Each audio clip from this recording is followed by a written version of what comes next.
Okay, ladies and gentlemen, please. Front section. Section 128. John, can you speak into the microphone? Ladies and gentlemen, if you could please hold the discussion. Front section. Section 128. Section 128. On my right. 24. Section 24. In the center. 78. In the center, 78. And on my left. 46. 46. On my left, 46.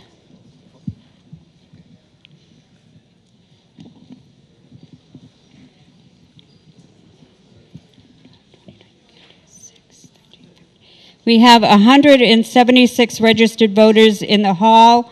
We do have a quorum. The meeting will come to order. Steve, are we running? Okay. For those who were not in last night's attendance, I just wanted to let you know we did accomplish quite a bit last night.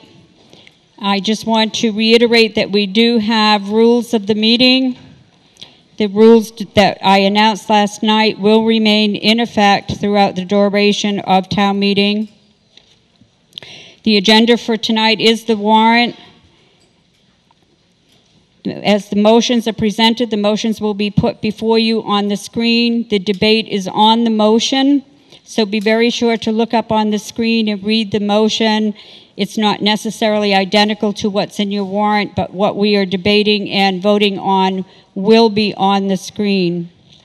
Town meeting does not come to an end until all agenda items on the warrant have been decided either by being approved, by being defeated, or no action deliberately taken. Following the motion, I will ask for the proponent to speak. I will then ask for the votes of the Board of Selectmen and the Finance Committee and the recommendation of the Finance Committee, and then debate will be open. When you approach the microphone, please clearly state your name.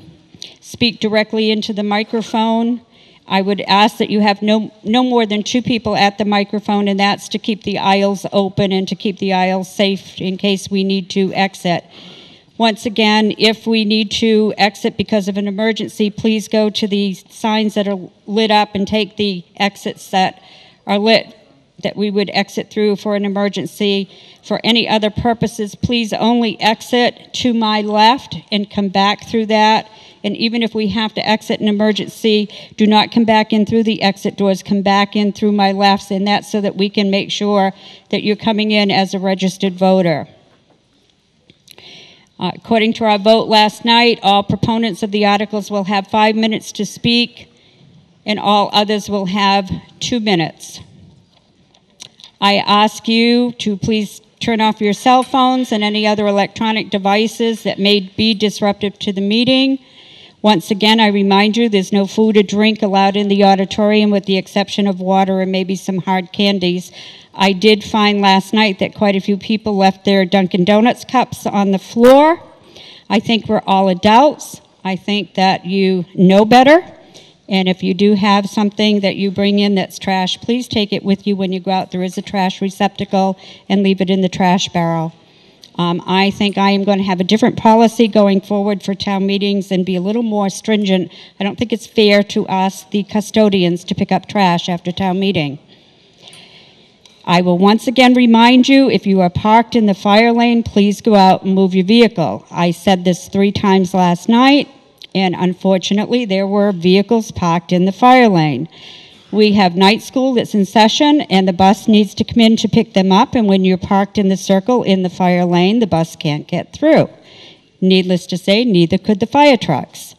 So please, if you're in the fire lane, make it a point to get up and go move your car. Once again, my photo policy is that I have allowed the press to take photographs only from the press area and not during any counted vote. Before we begin, according to our bylaws, Article 2, Section 2.6 of the Town Charter, I am required to call a roll call of department heads. I see that the Board of Selectmen is here, the Finance Committee is here, Board of Health.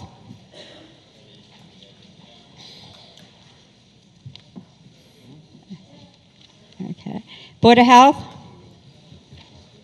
Chief Assessing Officer? Community Development? Conservation? Council on Aging? Data Processing? EMS? Inspectional Services? Municipal Maintenance? Planning? Police Department? Shellfish Harbor Master? Town Accountant? Town Clerk? Town Collector Treasurer? Library Director has been excused. Water Pollution Control? And the School Department. Ladies and gentlemen, we now will move on to our articles. Madam Clerk, if you would please pull the first article.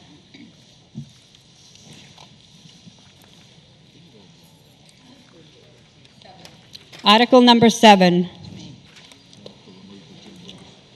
May I have a motion, please?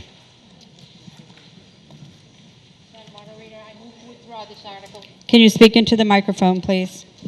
Madam Moderator, I move to It's on. Just, you need to hold it. I move to withdraw this article. Second.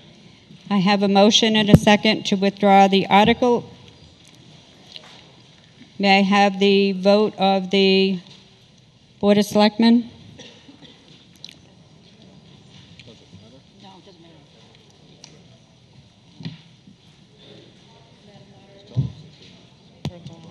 Madam Moderator, the vote of the Board of Selectmen was favorable action.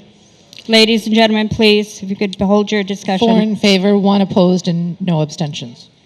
Thank you. And the vote of the Finance Committee? Well, the Finance Committee voted 5 in favor, none opposed, and 2 abstained. Please state your point. Madam Moderator, I know I'm getting advanced in chronology, but I'm really having a difficult time hearing.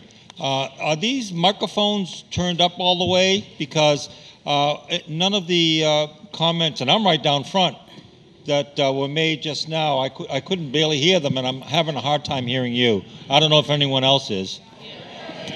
Thank you. Could we please have the microphones turned up a little if possible? And a reminder to those speaking in, you really have to get up close and personal. Thank you, Mr. Sylvia, for bringing that to our attention. Is there anything to be said on Article Section 7? The motion before us is to withdraw the article. Seeing no one, I will now call for the vote. This would require a majority vote. All those in favor, please say aye. Aye. All those opposed? Passes by a majority. Madam Clerk? Yeah.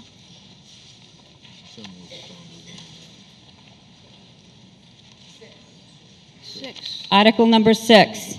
Okay. Article 6, where is it? Oh, you got it right there? Yeah, okay. Article number 6 is the McKinney-Vento Homeless Student Transportation. May I have a motion, please, for Article 6? Yes, Madam Moderator, I move that the town vote to increase the non-net school spending line under Article 6 of 2012 annual town meeting by $134,635 for the purpose of transportation. Thank you. Do I have a second? To speak to the article, am I right? Mr. Sweat? Jeff Sweat, Cremisa Road, Precinct 1. About 6 years ago, the federal government passed legislation called the McKinney-Vento Law, which required that students that were homeless but located in a town where they did not have roots be given the option of being transported back to their town of roots, and the cost of that would be borne half by the town receiving the student and half by the town sending the student.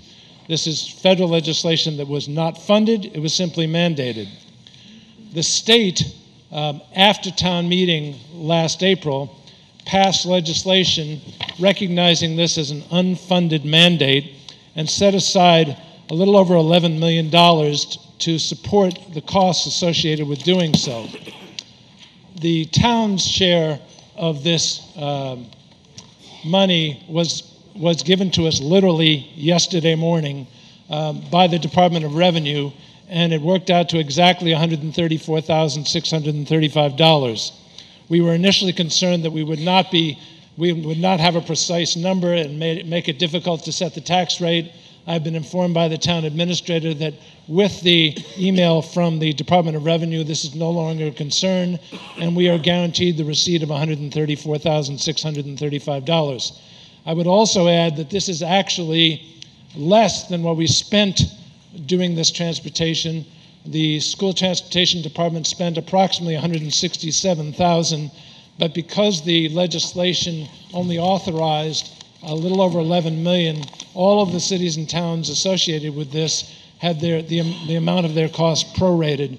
So I asked for your support of this article, which will go directly to the transportation department to support the transportation of homeless children and other areas of cost. Thank you. Thank you. May I have the vote of the Board of Selectmen? Madam Moderator, the Board of Selectmen voted favorable action, 2 in favor, none opposed, and 3 abstentions. And I should point out that the abstentions were a result of not having the figure, which we now have. Thank you. May I have the vote and recommendation of the Finance Committee? The Finance Committee voted favorable action, 4 in favor, 1 opposed, and 0 abstentions. Thank you. Is there anything further to be said on Article 6? Seeing no one standing, I now will call for a vote on Article 6, which is to increase the non-net school spending line item under Article 6 by $134,635. All those in favor, please say aye. Aye. All those opposed? It passes by a majority.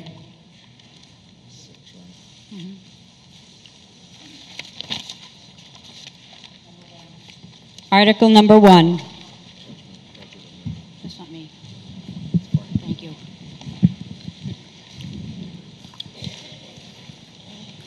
Madam Moderator, I move that the town vote to amend the fiscal year 2013 budget presented as Article 6 at the May 2nd, 2012 Spring Town Meeting by changing the following. Raise and appropriate on the cherry sheet aid $227,889. Raise and appropriate for McKinney-Vento funding $134,635. Reduce county estate assessment expenditures by $19,864.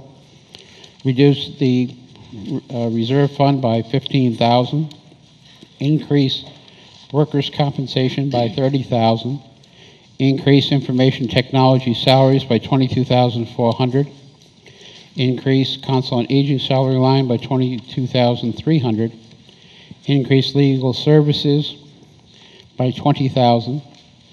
Increase inspectional services expenses by $12,500. Transfer $17,500 to the cemetery perpetual care account. Transfer from inspectional services salary line to their expense line $12,500. And the transfer from general liability insurance to workman's compensation, $31,000. Thank you. Do I have a second? I have a second. To speak to the article, please. Thank you, Madam Moderator. Will we be taking this as each line? I hadn't intended to, but if you would like to, I'd be willing to do that. No, that's fine. I just want to make sure I was explaining this. Folks, I'd like to just go through it line by line on there. The first two, the raise and appropriate, what that means is we've received these additional state aid funding on the first one, so we need to raise and appropriate that. So legally, we've brought those funds over. Can you hold the mic just a little closer? So legally, we've brought those funds over.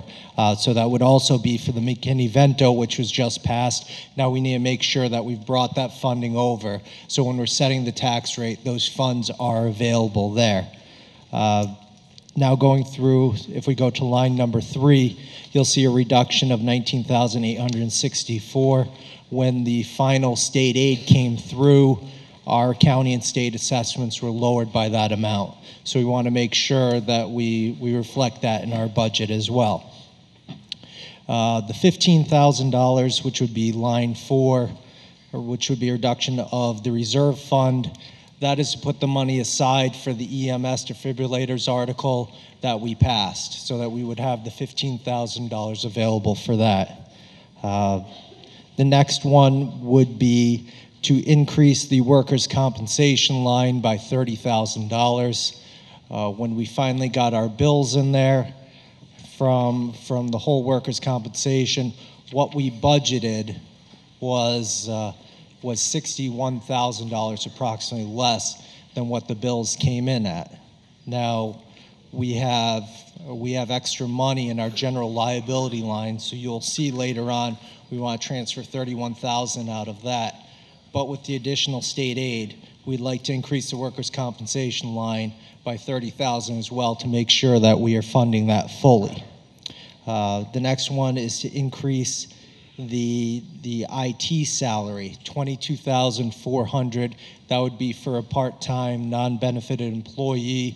Our IT director right now receives approximately 250 to 350 calls a week, and he's just one person, and those are just the calls. That's not working on the projects. So I'd like to get him some help in there with the additional state aid that we've received. After that, we have the Council on Aging. I hope everybody's heard the word that the GATRA service is expanding. And one of the things with that is, in order to expand their services, that's going to be moved out of the Council on Aging doing that. So we have a position in the Council on Aging funded by GATRA that does all the billing and such in there. So we're going to need to bring that position over and put somebody in there. Also, in working with Community and Economic Development, we're trying to bring over the bus passes and we might be able to get some administration fees on there to help offset that salary somewhat. The next one would be legal services to increase for $20,000. That is for our labor council for negotiating with the unions. Last year, if you were at I believe it was at the May town meeting, the special, we had extra costs on there. At the end of the year last year, we received a bill for roughly, I believe it was $56,000 from our labor council, which is a separate person there. This year, so we didn't have time to really fund that properly for FY13. This additional $20,000 in there will give us $40,000 available for labor council. The next one after that is inspectional services expenses. For the inspectional services expenses, two things right now. 118 Sandwich Road, the costs on there were much higher than what we had thought. They ended up being approximately, I believe, $30,000 to clean up the entire property. We had encumbered part of that from FY12, which means to hold that money and then bring it over into the next fiscal year. However, the company that we had encumbered under is not the one that did the work. So legally, those funds we couldn't use. They fell off to the free cash in FY12, but we still had to pay the bill. So now we want to bring up the line by $12,500 to help pay that bill. The next one is transfer to cemetery perpetual care account for $17,500. In 2011, or fiscal year 2011, money was transferred out of the perpetual care account. Well, there wasn't enough money in that account to fund that transfer, so it put that account into a deficit. We need to put money back in there to make that whole, and that's what this money's to do. Will do, excuse me. Now, this is the second one, transfer from exceptional services salary line. With the departure of our director of inspections, we now have extra room in our salary line. We've brought in a vendor, a contractor, to serve as director of inspections for the time being. However, legally, we cannot pay them out of the salary line. You have to pay them out of an expenses line. So that's part of the accounting on there. So I'd like to move this money over to make sure that we have enough money to continue paying that person. The final would be the transfer from general liability insurance to the workers' compensation, and that's what I'd gone over before. This is the $31,000 transfer. And that's the long story. Thank you. Thank you. May I have the vote of the Board of Selectmen, please? Madam Moderator, the Board of Selectmen voted favorable action, 5 in favor, no opposed, and no abstentions. Thank you. May I have the vote and recommendation of the Finance Committee?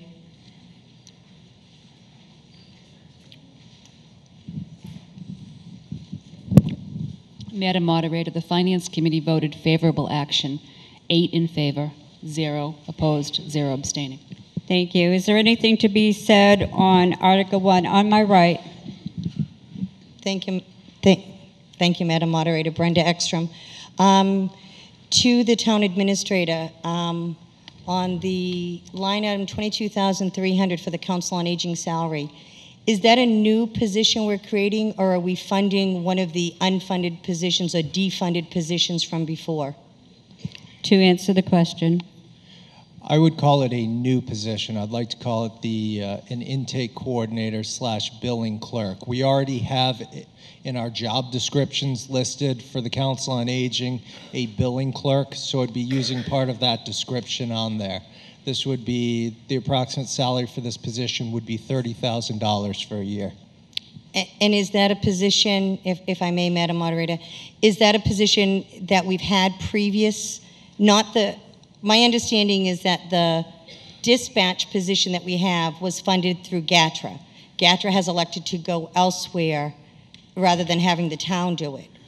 So are we funding, is that position, was it ever part of the town, or are we creating a new position for that? To answer the question. Yeah, the dispatcher was called the dispatcher / billing clerk on there. So that position was paid by GATRA. We need to have somebody in there not doing the dispatching, but the billing clerk and some of those parts. So that would be the position. It wasn't in the budget this year. Like I said, I've seen the job description in there, so is it a brand new position? I would say to the budget this year, it's a brand new position.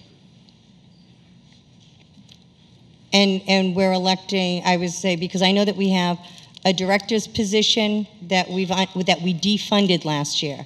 And we have an assistant position that we defunded probably 4 years ago. Was there any consideration to bringing back either of those positions on a part-time basis? Because I believe in those job descriptions, there's also, as far as being responsible for billing and things. It's just, instead of adding a position, maybe refunding the things that we have defunded in the past. Thank you. Gentleman on my left. Thank you, Madam Moderator. Bill Heaney, Precinct 1. I might be the only person in the hall that has a problem with adding cost to the town, but I have a significant issue with all of the increases, given that it seems like we found some money and now we got to figure out how to spend it pretty quick before it goes away. And I, for one, see a fiscal cliff or a fiscal wall or a train wreck or something coming in the not too distant future to the town, and I think it's irresponsible to be adding positions at this point. My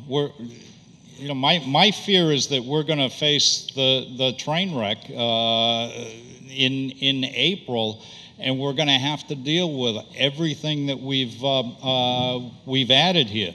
And so, with that said, I'd like to make an amendment to the motion, and I think all the increased workers' comp, information management, council on aging, legal services, and inspectional services, I think that totals $107,200.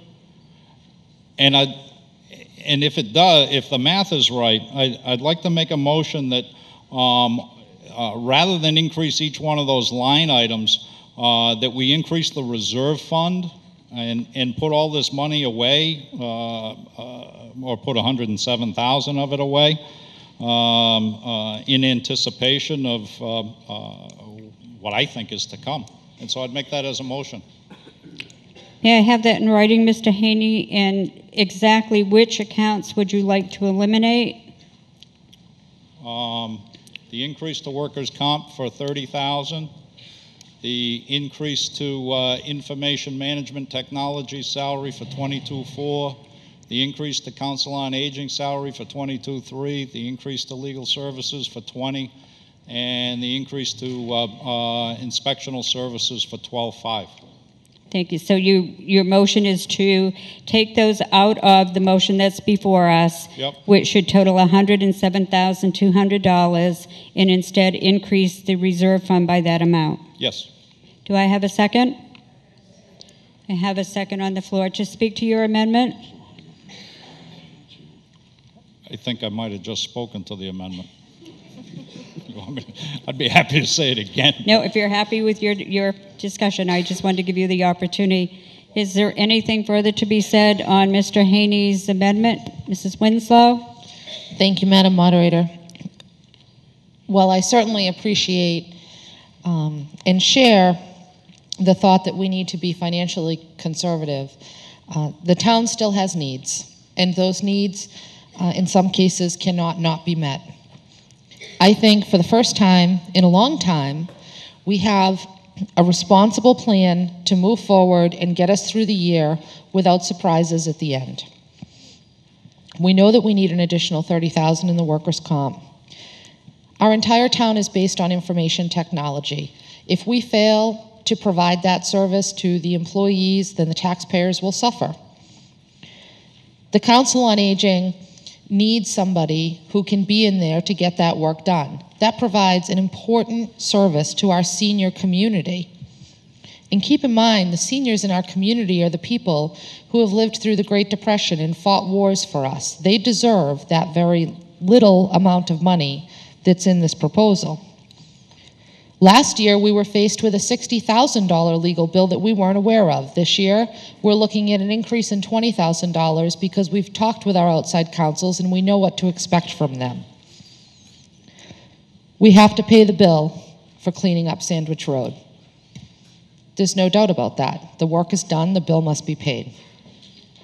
So while I understand it, I don't think that it's unreasonable for us to sit here in the beginning of a new fiscal year and realize that we have needs that we have to address.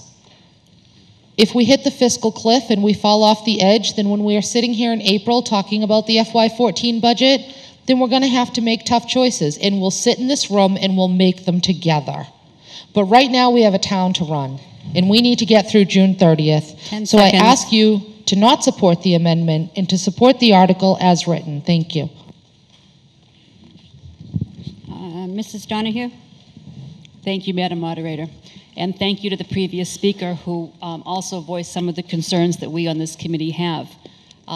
This is not a suspicion that we are in economic trouble. We are going to have some numbers that are going to show very difficult decisions to be made in the spring. I would like to assure you that the numbers that are on this budget amendment are very conservative. As the previous Speaker of the Board of Selectmen mentioned, these are bills, in some cases, that have already been incurred. I would like to assure you that nobody likes to spend money more than me. As soon as I know money comes in, I have a place to put it. I have lots of places to put it. This is a very conservative budget adjustment, well thought out. And I do appreciate the thought that the money could go into the reserve account, and then that burden would be on the Finance Committee to release it as needed. But we feel at this point, this is a good place for it to go, where everyone sees where it's going. So I unfortunately will ask you to defeat the amendment and vote for the article as presented. Thank you. Thank you. Am I right? Thank you. Donna Govin, Precinct 6. In regards to the amendment and the amounts, just a technical question.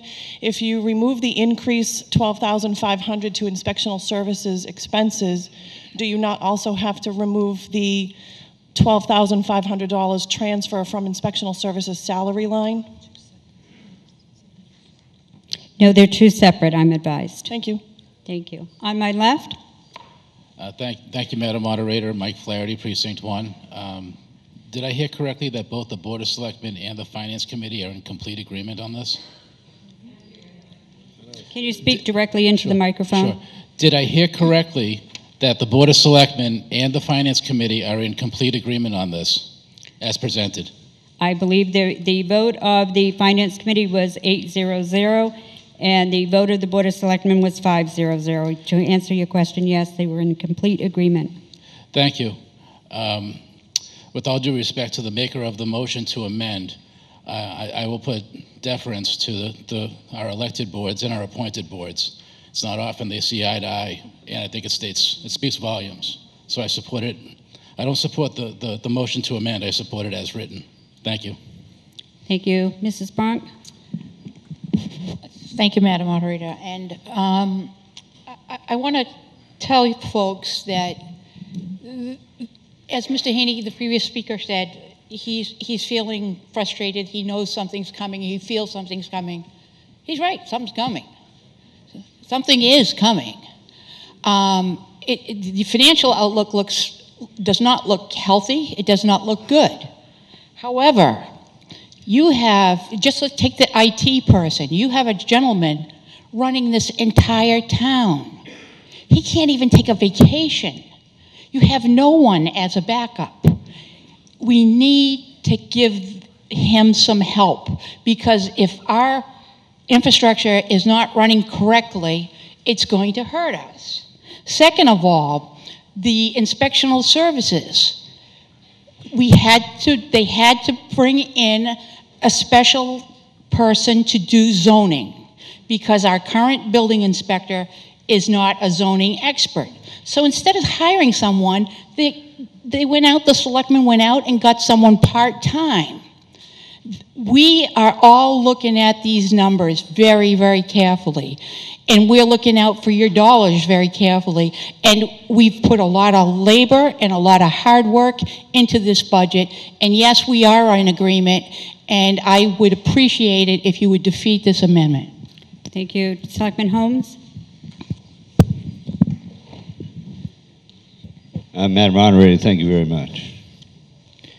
As I opened town meeting last night, I told you that the Board of Selectmen have been listening.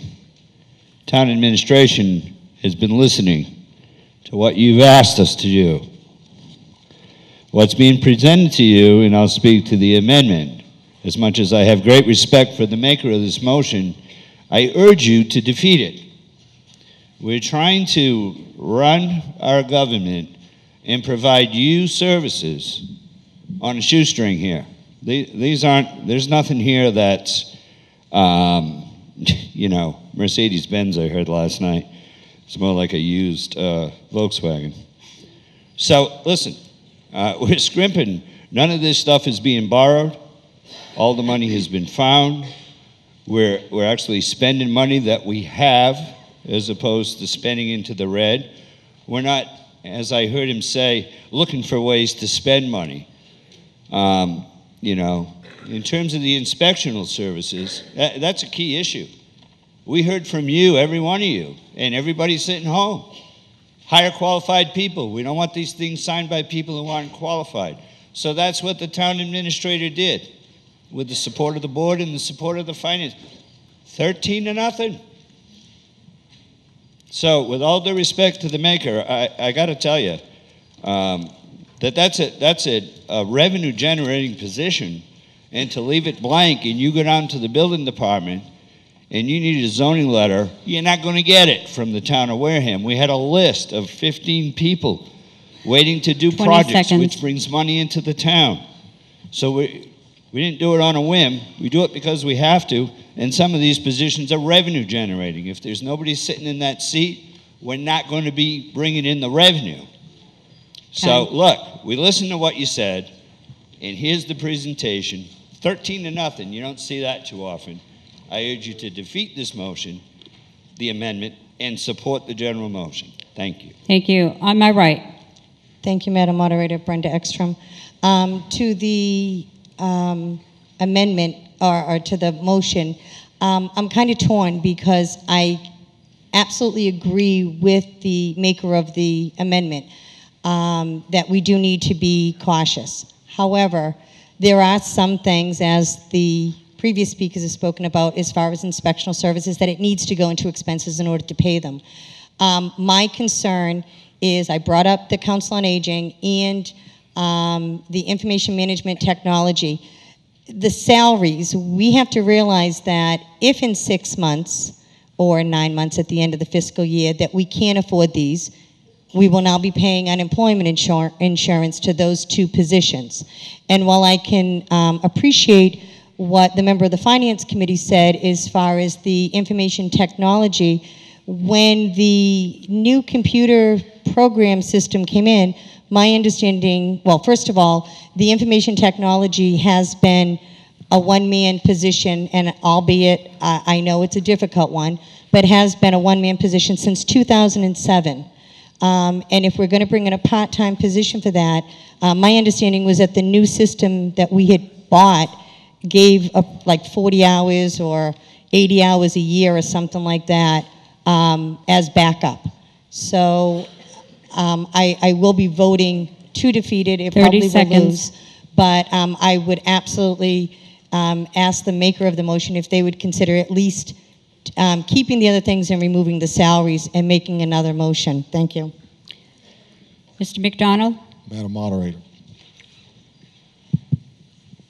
In 2009, the DOR did a report, and one of the recommendations in that report was that... Can you talk into the microphone? Hold it really close. I don't want to swallow it, but it's right here. So, is that better? In 2009, the Department of Revenue came in and did a report, an audit.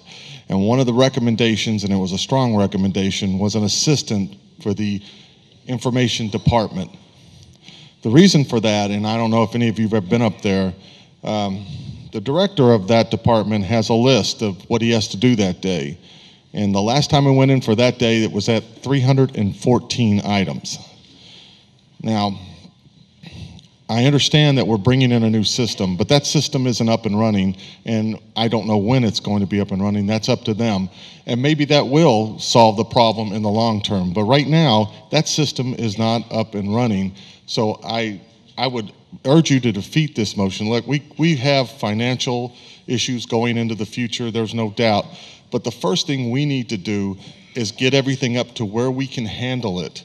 And we have been neglecting and neglecting and neglecting, and now we have an opportunity to do something, to get help in the areas we need, and I think we should do that. Thank you. Is there anything further to be said to the amendment?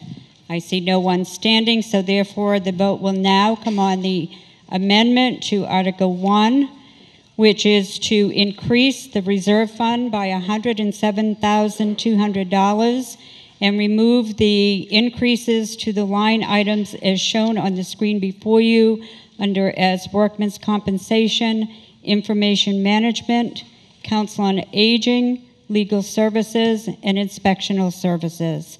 All those in favor, please say aye. Aye. All those opposed? No. The amendment fails. We now have before us the original amendment as proposed by the Finance Committee, which is up on the screen before you. The original article is again before us. Is there anything further to be said? Mr. Heath? Madam Moderator, I would like to make sure that the body understands that what's on here is $361,000 of additional state aid. When we did the budget last spring in April, I was chairman of the FinCom, and we had some real problems balancing this budget. And we had to go through and we had to cut things that we didn't want to cut, such as this tech salary, etc. We knew that there was state aid that was going to come, but we didn't know how much, and we didn't know what form it would take. All this article does is it goes back and it says, okay, we finally found out those numbers. Let's put those dollars, these news dollars, against the current year. We knew we needed the money, but we didn't know what the amounts were. Now we know the amounts. Now we know where we need to put them. I would encourage you to vote in favor of this article. Thank you. Is there anything further to be said on Article 1? Seeing no one standing, the motion now will come before you. It requires a majority vote. The motion before you is to amend the FY 2013 budget presented under Article 6 of the May 2212 Springtown meeting with the line items that appear before you on the screen. This requires a majority vote. All those in favor, please say aye. Aye. All those opposed? Passes by a majority. Madam Clerk?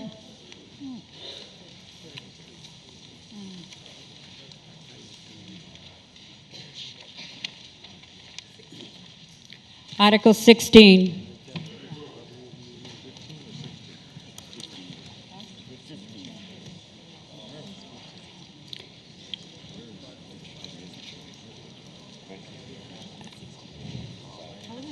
Yes. Article 16 is the purchasing of wind power. May I have a motion, please? Point of order. State your point. Madam Chairman, Article 18 last night was for all forms of alternative energy. Article 16 is an alternative energy. There's really no need for this particular article, and in fact may confuse the issue when it gets up to the Attorney General's office. Mr. Heath, because it is on the warrant article, we are required to act on it. If that is the case, it is redundant, then the Attorney General will either disallow it or we can vote against it, whatever the body decides to do. But because it is on the warrant, we do need to take action on it one way or the other. May I have a motion from the Finance Committee? Madam Moderator, I move that the town vote to authorize the Board of Selectmen to negotiate the terms of and execute, or authorize the town administrator to execute on such terms and conditions as the Board of Selectmen deem necessary and advisable. Either one, a net metering power purchase agreement with Future Generations Wind, LLC, FGW, for the purchase of electricity and associated net metering credits to be generated from the FGW's planned wind energy project to be co-located with the Mans Farms Cranberry Farm off Head of the Bay Road in Buzzards Bay, Massachusetts, the FGW project, or 2, a net metering credit purchase agreement with another municipality or governmental entity for the purchase of net metering credits to be generated in connection with the FGW project. Thank you. Do I have a second? Second. I have a second. To speak to the article, Mr. Holmes? Madam Moderator, thank you very much. Good evening, ladies and gentlemen. I would ask the courtesy of the body to allow Mr. Keith Mann to speak in my place for 5 minutes. Thank you. Ladies and gentlemen, Selectman Holmes has asked that we allow a courtesy of the floor to Mr. Keith Mann to speak to this article. Mr. Mann is not a registered voter of the town. Therefore, I ask you for your vote. All those in favor of allowing Mr. Mann to speak, please say aye. Aye. All those opposed? Mr. Mann, you have the floor. Very good. Thank you very much, Madam Moderator and Chairman Holmes. My name's Keith Mann. You're going to have to talk right into that microphone. All right. My name's Keith Mann. I happen to be a cranberry grower in the town of Wareham, so I am an employer and a taxpayer here, even though I don't live here. I also have cranberry bogs in the town of Bourne and Plymouth. On the property in Plymouth, we're proposing a wind project. I am a cranberry grower, but I have a, we can click to the next slide if we can. We have a world-class development team that's behind me developing this project. They developed over thousands of megawatts of spinning assets and renewable projects throughout the country, so they're very qualified. Next slide. The permitting for my project is complete. We have all state, federal, and local permits. Construction's actually begun. Site work is nearly complete. We're looking at 4 2-megawatt turbines. These are the most advanced and efficient models available today. Again, we have a world-class development team involved in this. And this is a project that's going to be revenue diversification, economic sustainability on a 4th-generation cranberry farm. Interconnection process is underway. ISO New England and Instar has reviewed this project.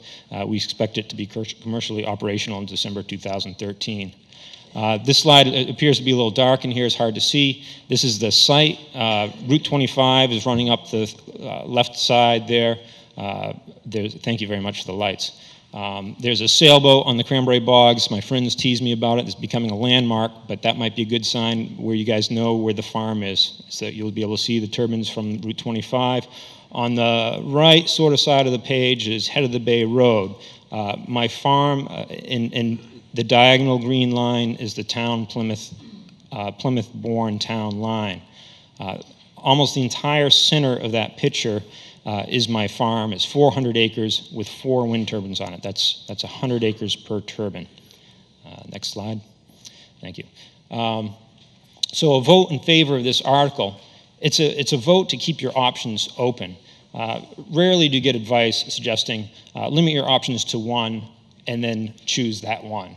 What people usually generally do is evaluate all reasonable, all viable options and choose the best one. In this case, there's 3 renewable energy projects on the warrant. I really recommend the town considers all 3. There's a lot of nuts and bolts to these projects. The technical committee or the selectmen would want to review all this, and they get to choose the best possible option or the best possible combinations of options. This is going to take some time, but it's a way to keep the options open, and that's what the town really should be looking for. The key points with the power purchase agreement with Future Generation Wind is these wind turbines are all located in the town of Plymouth. And I should just add real quick that the town of Plymouth has been very supportive of the project. They obviously gave us the permit to build, but just recently Plymouth had their town meeting. This was 4 days ago on Saturday. And they had a major vote, which is highly publicized and highly debated, about whether Plymouth, there was a couple of people who wanted to put a moratorium on building turbines in certain parts of the town of Plymouth. On Saturday, that article was defeated by the residents of Plymouth. They support wind, and they want to see, they don't want to see any... You have one minute. Thank you very much. So in this project, I just want to say Plymouth is supportive. My neighbors are supportive. Wareham makes no investment in this project, has no ownership risks. There is no downside to net metering, only savings. If the wind stopped blowing, the project would stop generating net metering credits. The worst thing that could happen is the town has to pay their full tax bill. And likely that's probably not what would happen. You'd probably contract with another person and still get savings. But last year, we've contracted with neighboring towns, Marion, Rochester, and Old Rochester School District. These towns have bought onto 100% of their municipal power from our project. If we use the same terms in Wareham, last year the savings would have been, based on the annual total electrical expense in the town would have saved $207,000. That's a savings of $207,000. Over 25 years, that's the lowest savings. As energy prices go up, savings increase. Over 25 years, you'd save over $8.5 million. One last slide, if I can get through this okay in a couple of seconds. Wind is the most cost-effective renewable energy source. Wind is 3 times more efficient than solar. Wind has the most positive economic social benefit of all renewable energy sources. Please keep your options open and vote yes on Article 16. Thank you. May I have the vote of the Board of Selectmen? Madam Moderator, the Board of Selectmen voted favorable action, 2 in favor, 0 opposed, and 3 abstentions. May I have the vote and recommendation of the Finance Committee? The Finance Committee voted 0 favorable, 0 against, and 7 abstain. We at this time, once again, did not have any information presented to us, so we could not possibly make a decision. Thank you. Is there anything further to be said under Article 16? Am I right? Thank you. Thank you, Madam Moderator.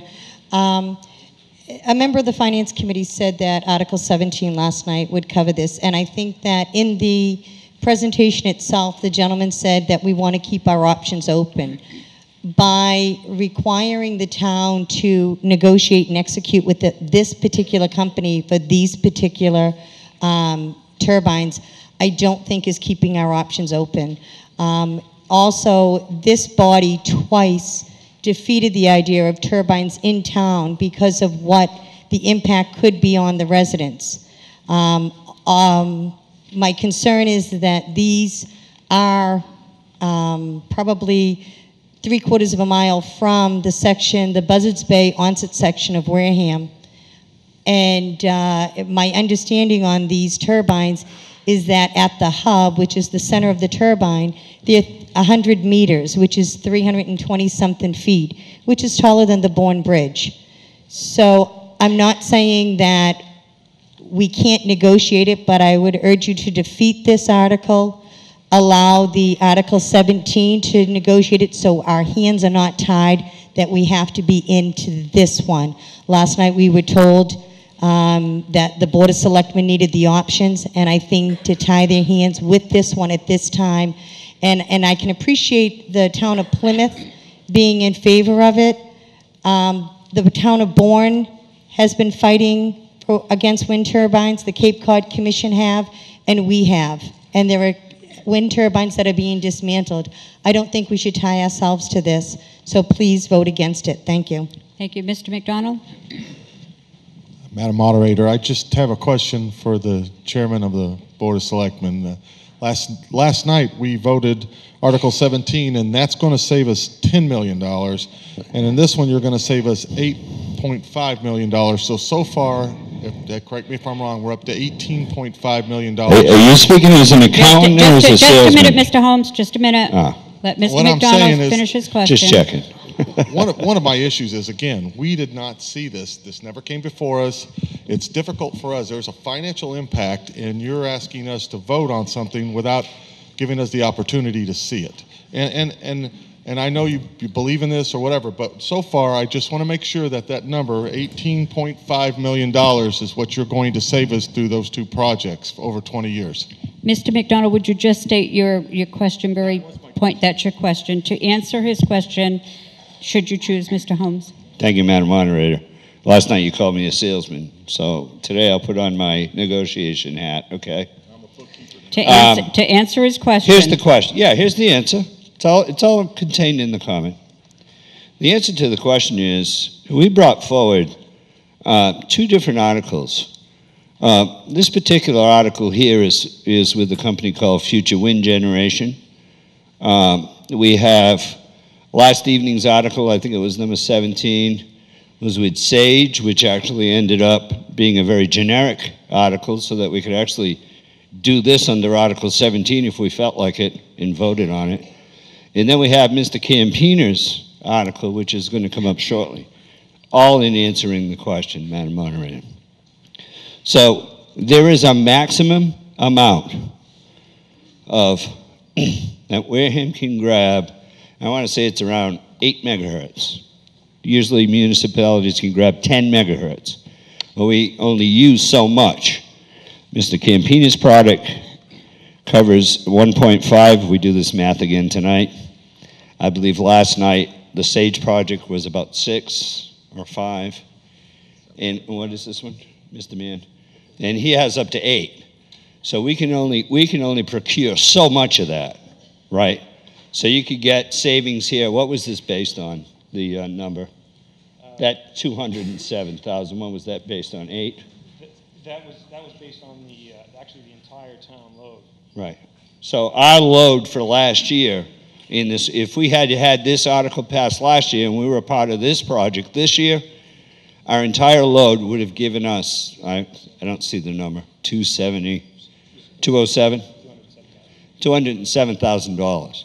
So if you take the three combined, we're looking at saving roughly about $207,000 a year in that energy cost. Thank you, Mr. Holmes. And that would be, and to just conclude the answer, and that would be if we did all three, or we did one, or we did a combination of the three, and maximized our meter return, our savings is approximately $207 a year. All right? Does that answer your question, sir? Yes. A little better? Thank you. Okay. Is there anything further to be said under Article 16? Madam Moderator? Mr. McDonald, to finish your time? Not to be a spoil sport, but,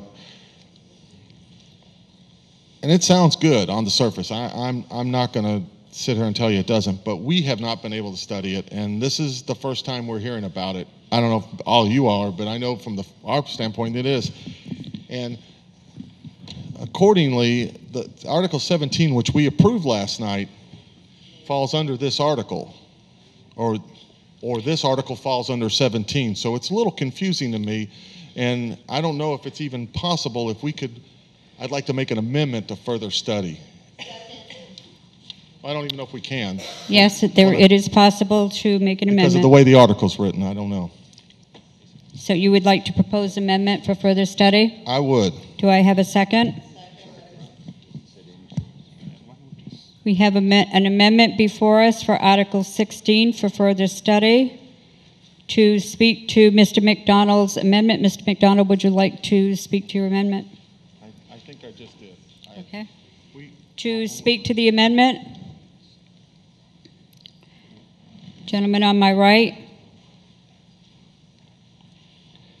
Madam Moderator, at this point... Just a minute, Mr. Holmes. Oh, I thought you said... I recognize the gentleman on my right. Oh, he was still walking down the stairs. You're going to move the question, are you? No. Okay. Thank you. Mike Flaherty, Precinct 1. I guess to Town Council, did I hear correctly that if this does go to further study, that it could still be pursued? I'm not the article, but the effort could still be pursued, given the article we passed yesterday? Would you just state your question again? I'm not sure. According to the chairman of the Board of Selectmen, I believe he said that we could still pursue, even if this gets defeated or put off to further study, we can still pursue this effort under the Article 17, I believe. Is that true? Which did pass? Is he asking me that question? Well, I'm the Town Council. I'm sorry. To answer the question? Madam Moderator. Madam Moderator, through you, the previous speaker. Article 17 is a broadly written article. It authorizes the Board of Selectmen to enter into alternate energy power purchase and net meter credit purchase agreements.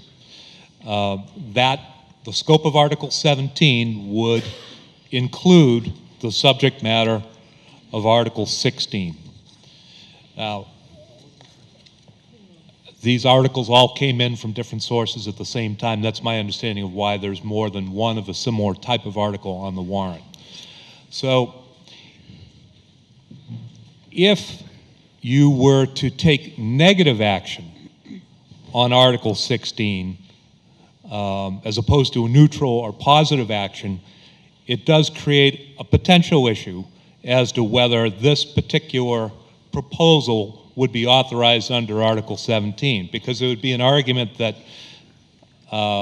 it was the intent of the legislative body to allow negotiations for all of these different power purchase agreements, except for this one. That being said, it would be my opinion that a motion for further study would not constitute negative action. It would be a neutral action, and that if you were to vote this down, vote in favor of the motion for further study, the selectmen would still be authorized to pursue it under the broad language that you voted under Article 17.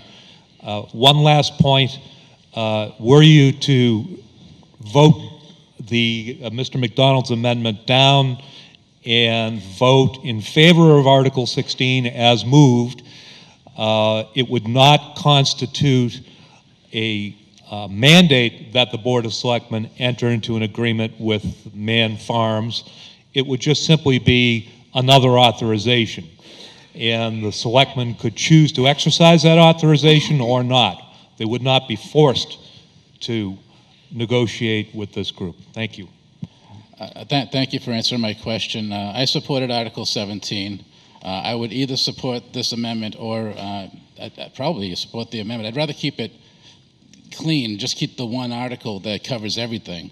And if voting for the amendment does that as well, then I'm in favor of that. Can you speak directly into the mic, please? I would be either in favor of this amendment or in favor of this article proper, but I'd rather it just get put to study so that we have just the Article 17 that we already encompasses this and doesn't obligate anybody to anything. Thank you. Thank you. Mr. Holmes? Yeah, Madam Moderator, if the maker of the amendment, and I don't know if this is possible, if he would withdraw that, I'll make a motion to withdraw the article. It's not needed. Mr. McDonald? Do I have to answer the question? Mr. Or Holmes can I talk more? Because you know I like to No, talk. to answer the question. I will I'll withdraw the article if Mrs. Ekstrom will withdraw her second. Madam Moderator, I make a motion to withdraw Article 16. We have a new amendment before us.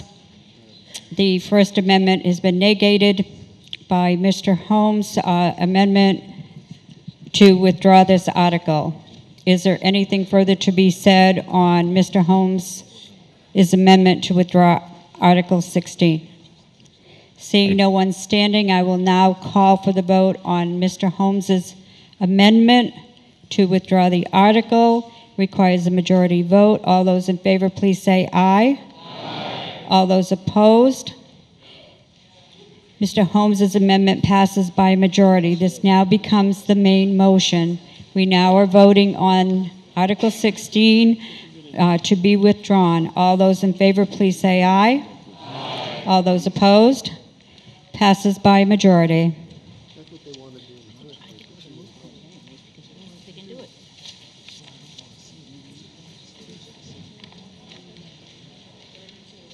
Article 32. Ladies and gentlemen, please, please.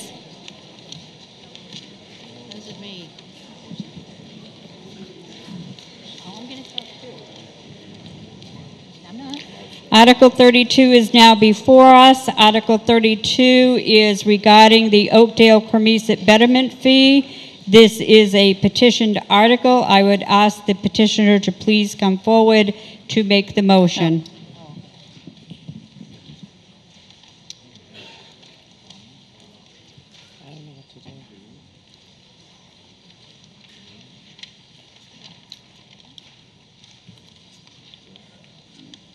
Am I right? My name is Marilyn Jordan. Can you speak right into the microphone? Okay.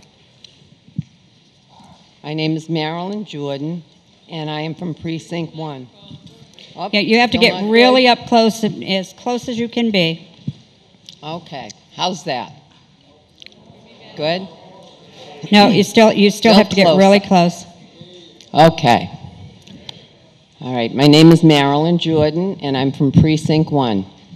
And the purpose of Article 32 is to correct an unfairly assessed betterment fee to the Oakdale and Cremisa Park neighborhoods. I need a motion before you start to talk. The motion is up on the screen for you. You need to read the motion. I move the town vote to set a financial cap for the sewer work to be charged to the Oakdale Cremisa neighborhoods betterment fee of not more than $18,000. Do I have a second?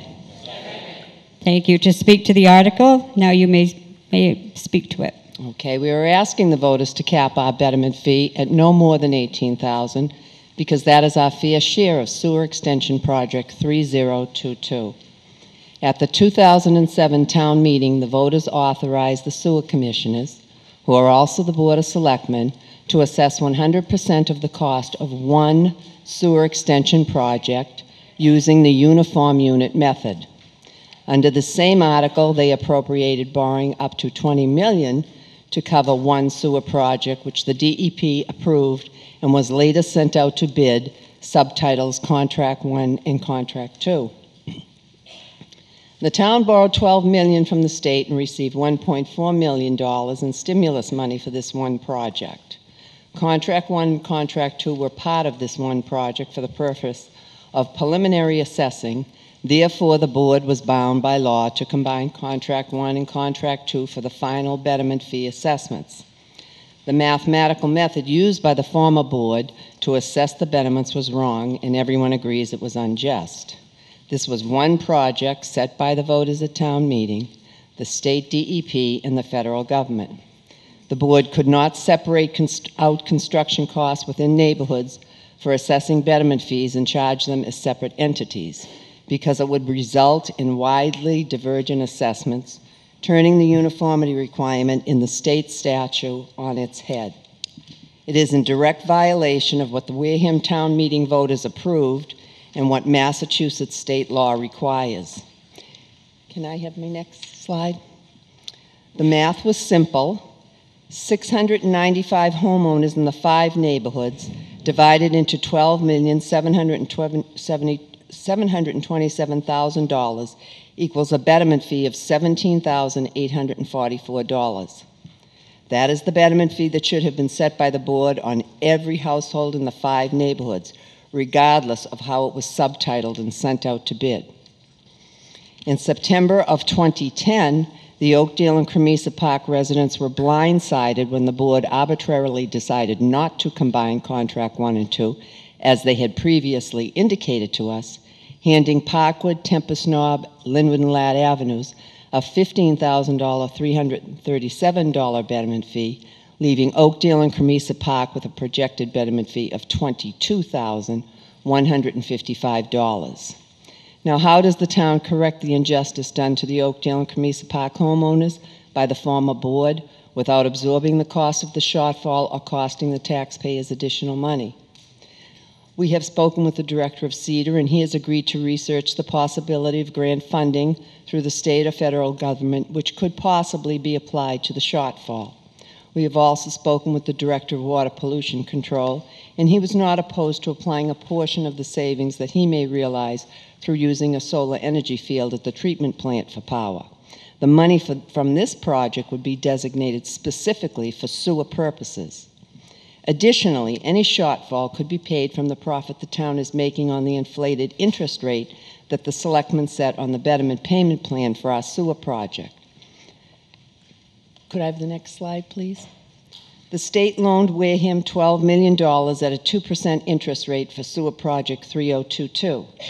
However, the homeowners involved in this project are being charged 2.5% interest by the town on repayment of the same $12 million loan. The town is making a 0.5% profit on each and every homeowner who cannot pay their betterment fee in full. Over the course of the 20-year loan and with the 5% differential in interest rate, the town is making $800,000 in profit or cushion. Given the fact that the town will be collecting this profit or cushion money over and above our regular betterment fee from the project homeowners, applying the extra 5% cushion money to any shortfall solves the problem. The homeowners of Oakdale and Cremisa Park would essentially be using their own betterment money to pay down any and all shortfalls created by capping their betterment fee at $18,000. No additional taxpayer money would be used. In closing, this campaign for a yes vote... 20 seconds.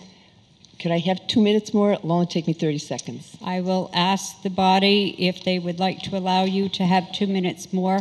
Our proponent has requested an extra 2 minutes. Requires a vote. All those in favor, please say aye. Aye. All those opposed, you have 2 minutes more.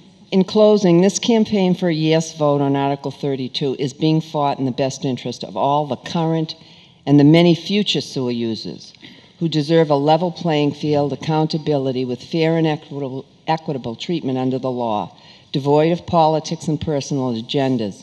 And it also corrects an unfair financial burden by the former board against Oakdale and Cremisa Park. A no vote, on the other hand, forces the aggrieved homeowners into a long and costly lawsuit against the town, which will eventually negatively affect the taxpayers. Thank you. May I have the vote of the Board of Selectmen, please?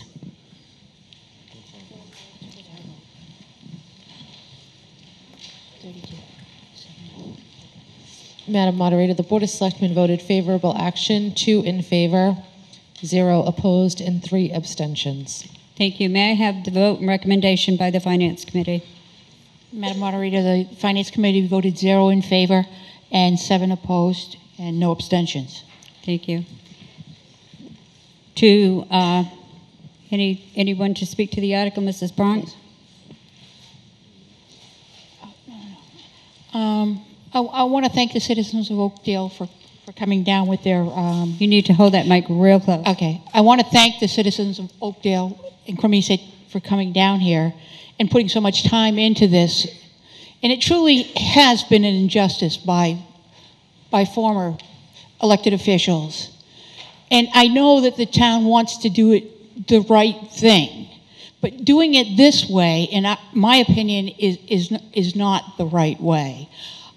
If this passes, we've got, I believe it's 242 people that are being affected by this, and it could possibly be $4,000 a household. You're talking about a $968,000 that we could possibly have to come up with. There's got to be a different way to approach this to make this fair and equitable to the citizens of Oakdale and Cremisa. And I don't know if it's recalculating to the Parkwood folks. I don't know of the answer, but I do applaud our town for trying to work at the different situations. But please understand, we're not a political body here. We're just trying to tell you the best thing financially. And we're not looking for votes, or we're not looking to lose votes. We're looking to make this right, but to do it the right way. Thank you. Thank you. The gentleman on my left. Thank you very much, Ron Robinson. First of all, I'd just like to speak to the fact that we need to understand that in the very beginning, like it was mentioned earlier, this was one contract. And arbitrarily, someone or someone's decided to make this into more than one contract. Under the state general laws, this is wrong. It should have been one contract, and the amount should have been divided equally. However, as was mentioned earlier, there is a betterment cost that's going to be assessed to all the residents of the sewer project. If we look at that $12 million, the total cost, there's a 2.50% interest rate tacked on to the betterment, the people who are going to pay the betterment. Now, this 2.5% equals approximately, in the first year, this is interest that these payments that are being made by the Oakdale Cremisa contract 3022 is going to generate some $310,000 in interest. Now, the state lent us the money and said, I'm going to give you the money, but you're going to pay me back that money plus 2%, which is fine. They normally do that. Paying back the 2% comes to $245,000. Now, we know that they tacked on an extra 5% that they call a cushion to be used for 20 seconds. Cushion matters. May I request an additional minute, please? Mr. Robinson is requesting an additional minute. All those in favor, please say aye. Aye. All those opposed, you have your additional minute. Thank you very much. Like I was saying, $245,000 that this 2% is going to generate in the first year only. Now let's talk about the 0.5%. That's going to generate approximately $60,000. Now we, meaning the folks who are going to be paying this betterment, are going to be paying this betterment, and there's going to be an overage of $61,000. Now I don't see why. This is the money that we're paying. West Wareham's not paying it. East Wareham's not paying it. No other community is paying it. The Oakdale Cremisa project contract 3003022 are going to pay 20 seconds. So I don't see why we can't use that money to pay the difference. Thank you. Selectman Holmes. Madam Moderator, thank you very much. I rise to speak to the Article 32. Not interested in commenting on what the lady said. I'm interested in speaking to the article. Last year, this article came before this body. And one of the things that we heard was, oh, how are we going to pay for this? So, in a large effort, and there's a lot of people here tonight who have been working on this as citizens, because I am a citizen of Wareham, by the way. And there are a lot of us citizens who have been working on this and trying to come up with ideas in how to make this article work. Not only for Cremisa, and I know it says it there, but we have other neighborhoods that need to be sewered in the future. And one of the ways that we talked about was to use some of the revenue that we haven't received yet, obviously, so that we could make a standard betterment fee for the town of Wareham, by the way. And if I hear somebody else say neighborhood, I'm going to blow up. This is not about a neighborhood. This is about the town of Wareham. All our visitors come to the town of the Wareham. It's all about clean water in the town of Wareham. And yet all these nice people can go home and flush their toilet because they don't have a betterment fee. This is about the town of Wareham, folks. Let's stop the neighborhood stuff because that just blows my brain, Madam Moderator, when I hear that from this audience. Okay. I don't want to get angry. So our goal is to set a fee of $18,000 for anybody that we better going in the future. 10 seconds. We have not. May I have an additional minute, please? Selectman Holmes would like an additional minute. No. Ladies and gentlemen, just a minute. Just a minute. Let's not get out of line. I realize this is passionate, but we're going to do this according to protocol and fairness to everybody.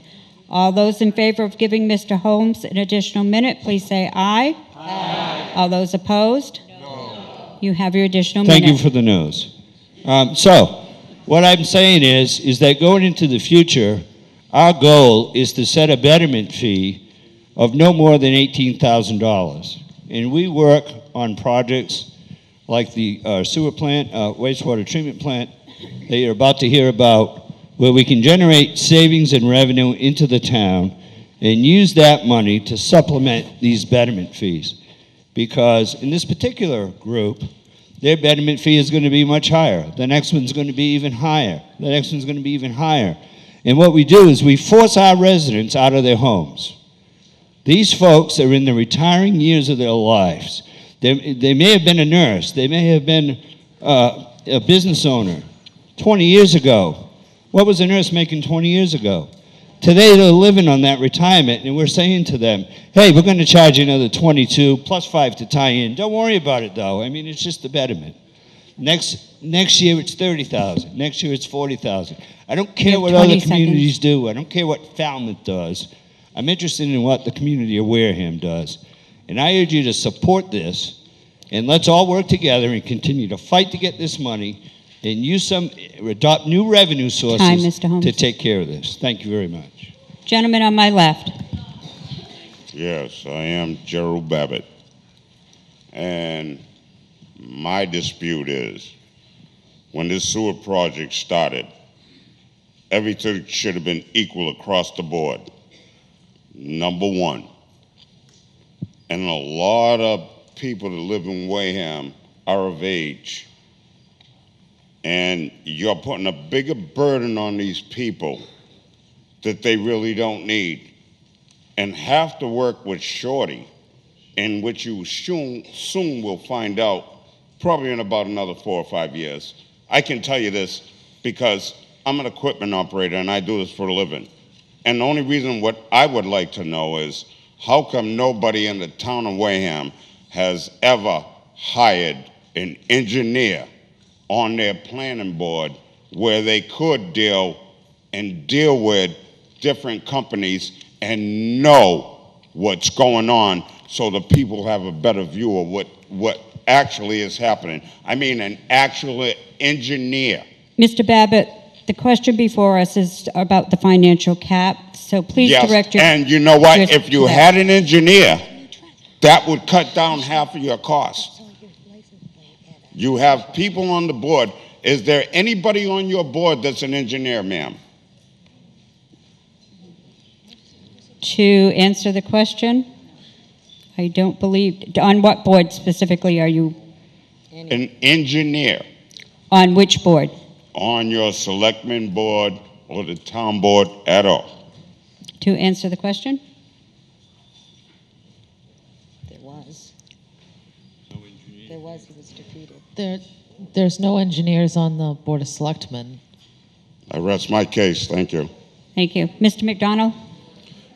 Madam Moderator, I promised not to use the word neighborhood. I had no intention of using it in the first place.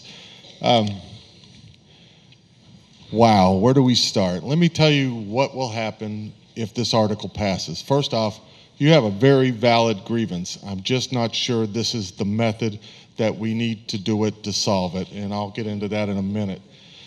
However, if this passes, with the number of homes, you're looking at somewhere around, pardon me?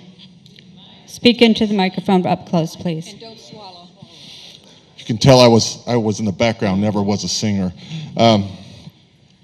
If this passes, what happens is you have about $1 million that immediately has to be dealt with on the town level from the sewer enterprise fund. Now, the way it's going to be dealt with is going to be dealt with possibly in an increased, EDUs. So that means everybody in town is going to have to share in that. But if we run into a deficit situation in an enterprise fund, the town is going to have to subsidize it, which means it gets priority over paying people in town, whatever it is. What happens is it's the first thing that comes out. It either comes from our general fund, it comes from our free cash, or it comes from our tax levy. So that's what's going to happen if this passes as is. The one thing I would mention is there's a town nearby called Barnstable, and a very esteemed colleague of mine sent this to me today. And they were very proactive, which is something we should have done, and we would not be in this situation now. But they don't use a dollar figure, they use a percentage. 20 seconds. I'm going to need just a little bit more than a minute. How much more? A minute. Mr. McDonald is requesting an additional minute. All those in favor, please say aye. Aye. All those opposed? No. You will have an additional minute. I was kind of hoping my wife would say no up there, but yeah. They use a percentage. They went through and they said, this is how much money the town is going to pay. This is how much money it's going to be a burden on the betterments. And they've said it, and I'm just using the example from the article, 50%. They went out, they figured out how to fund it. Right now we have an article before the state, and it's the meals and, meals and lodging, hotel taxes. That's going to equate to about $370,000 a year. And according to the way we voted in here, it's for capital. And guess what sewer is? It's capital. So maybe instead of tagging an $18,000 price tag on, which is going to hurt us in 2 years or 3 years, we need to look at this a little different and look at it as a percentage. I'm not saying the number will actually change, but the percentage might make this a little more palatable. So overall, when we try to get this done, it's going to be something that we can do that is flexible enough to go into the future. Time. Selectman Titlebaum.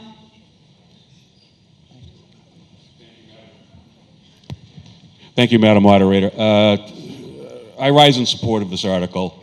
It is with some concern and acknowledgement of the concerns of the FinCom. But I will say this, I think there are times in our town's history when morality trumps finance. And this is one of those occasions. And I'm not going to stand here and demonize any prior decisions that were made in this matter. I think it's for those people, if they so wish, to explain what they did and why they did it.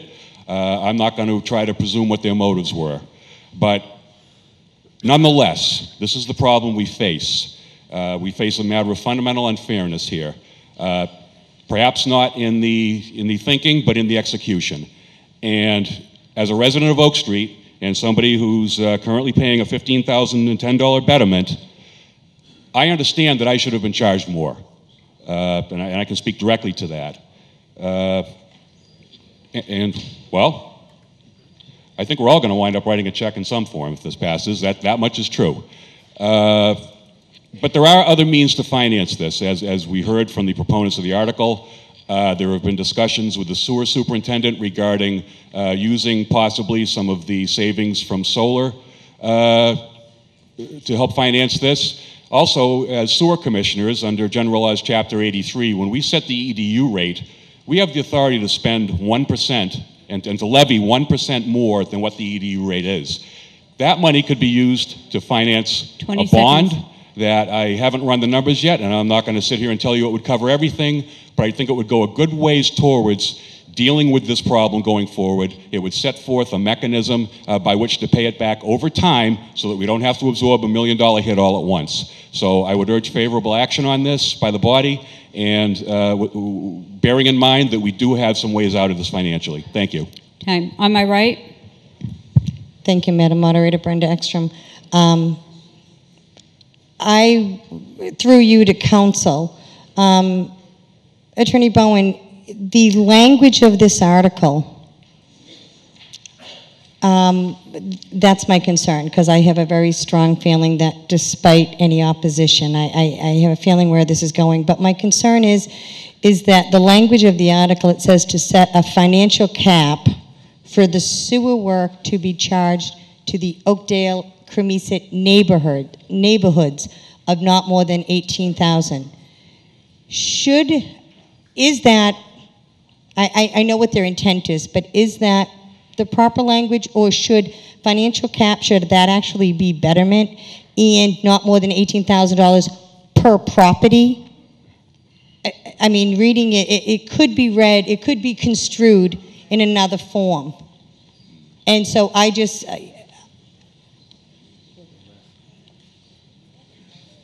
so your question, Mrs. Ekstrom, my question is that if, because my understanding is the intent is that they do not want to pay more than $18,000 per residence or per property. And I just wanted to know if the way it is written, or should it be amended to be clarified? Because reading it, and I know that people say this is ridiculous, but reading it this way, it sounds like that $18,000 is the cap on the neighborhoods, not the properties. To answer the question, so if you so choose. Madam Moderator, through you, the previous speaker, I think it's a fair point. I think it's the general understanding of everyone present that this relates to $18,000 per property rather than 249 divided by 18,000. But I do understand what you're saying. If that interpretation is a concern of the body, then it would be appropriate to come up with an amendment that perhaps said $18,000 per property.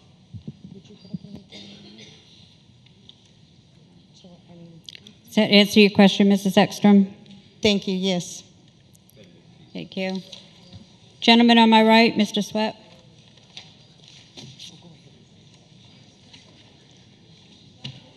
Jeff Sweat, Cremisa Road. With apologies to council, I have 3 questions. Point of order, Madam Moderator. State your point. I was standing here before Mr. Sweat got up, and I would appreciate being called on. I didn't see you standing before Mr. Sweat. I have you with my beautiful hat. I'll be happy to defer. If Mr. Sweat wishes to defer, I had you after Mr. Sweat. Thank you. Is my please, we're not going to let this decorum get out of hand. No calling out. Can you hear state your me? name. Okay. My name is Barbara Gomes Beach, and I'm in Precinct 3. And I'm a member of this group that has been working on this project. And I call it a project, but it is definitely something that aren't particular neighborhoods, and we are part of Wareham, has been working on for a whole year, maybe longer. I stand not only in support of this, but also to let the body know, that is the selectmen and the FinCom,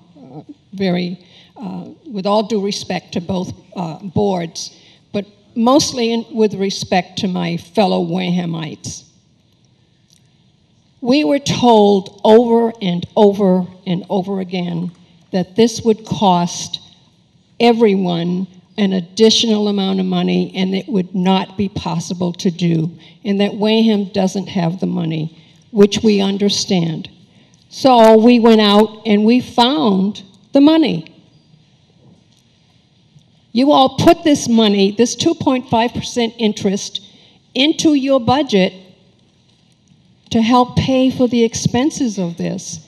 And so you are going to charge us, and I understand it hasn't been done yet, but you are going to charge us an extra 5% for this interest on the money that you borrowed. We're only saying we're paying our own betterment fee, plus we're paying you the interest.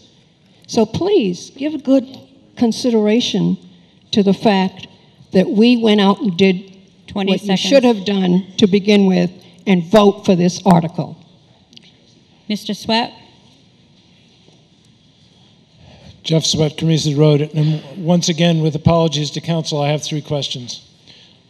And I would request that you put your council to the legislative body hat on as compared to the corporation of Wareham. First question, do you agree that the town acted improperly as the residents have asserted? Mr. If he wishes to answer the question, as you know, no one is forced to answer any questions. That's why I apologized. Well, Madam Moderator, through the previous speaker, I'm going to owe you for that one, Jeff. And the way to answer that one is, I have not now, or have I ever beat my wife.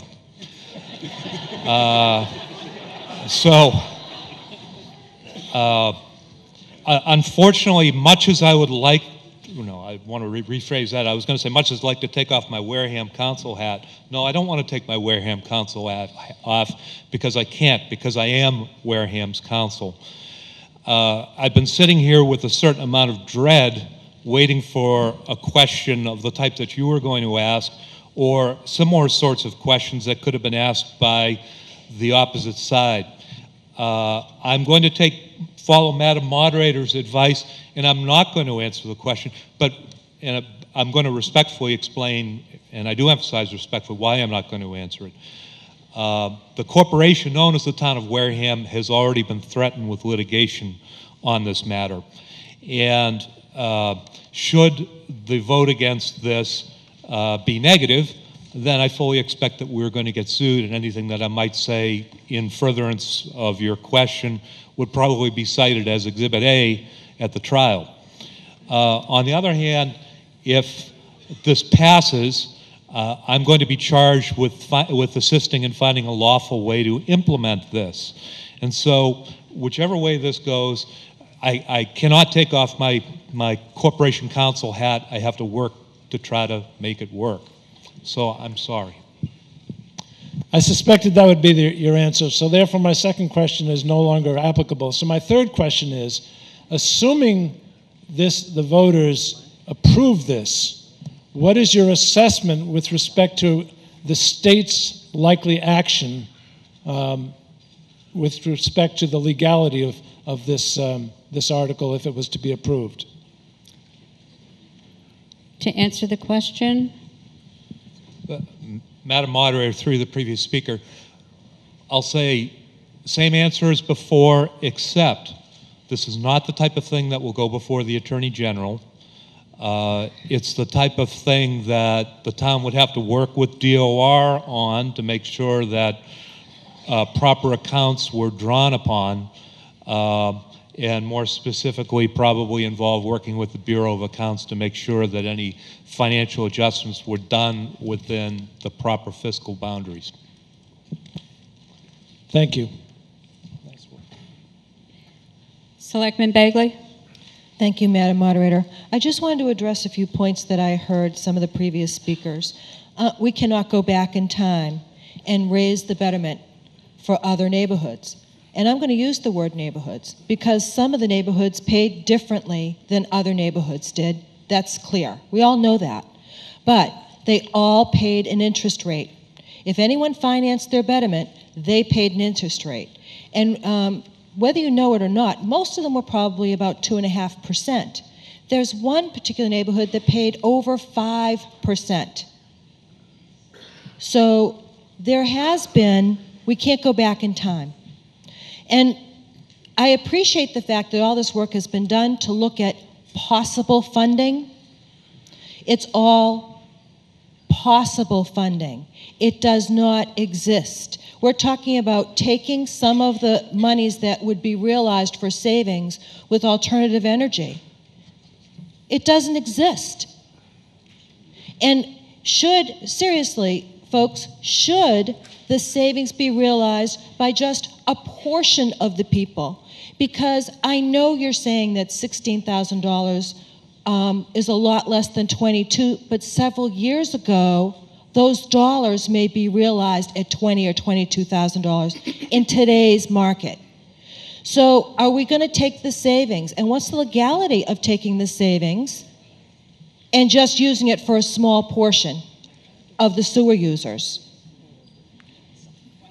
So 20 seconds. What I want to say is all financial benefits pay an interest rate, and all sewer users should realize the same savings.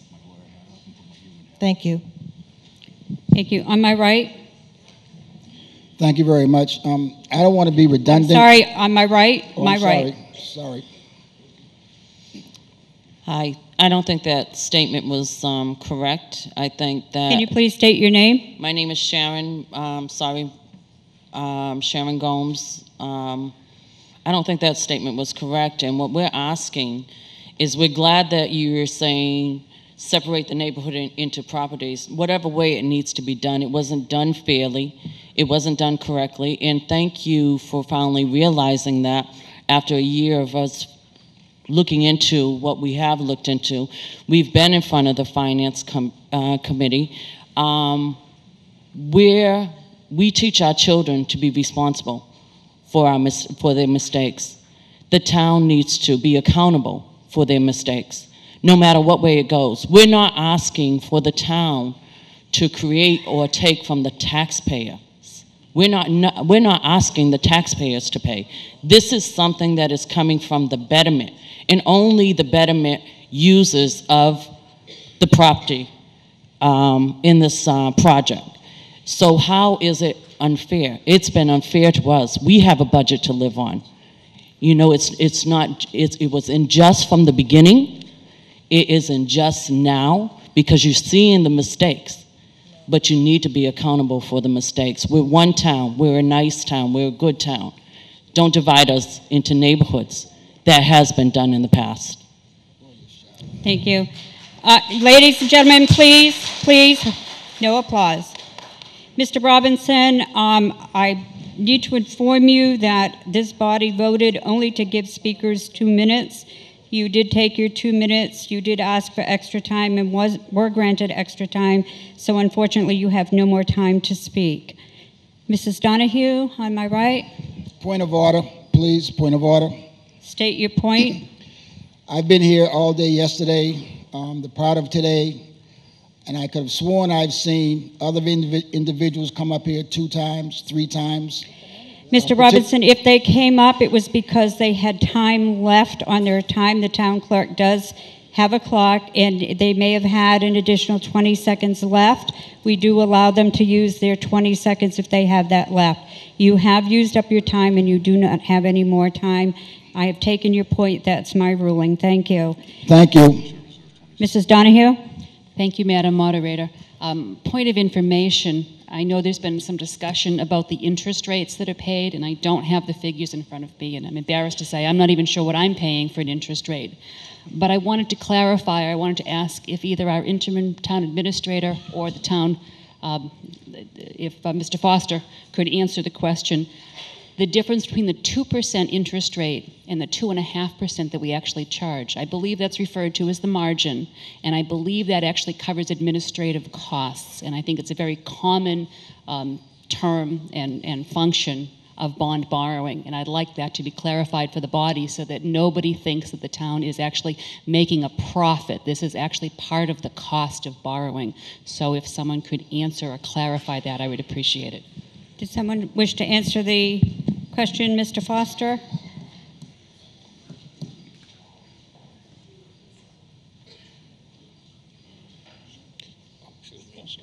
That's okay.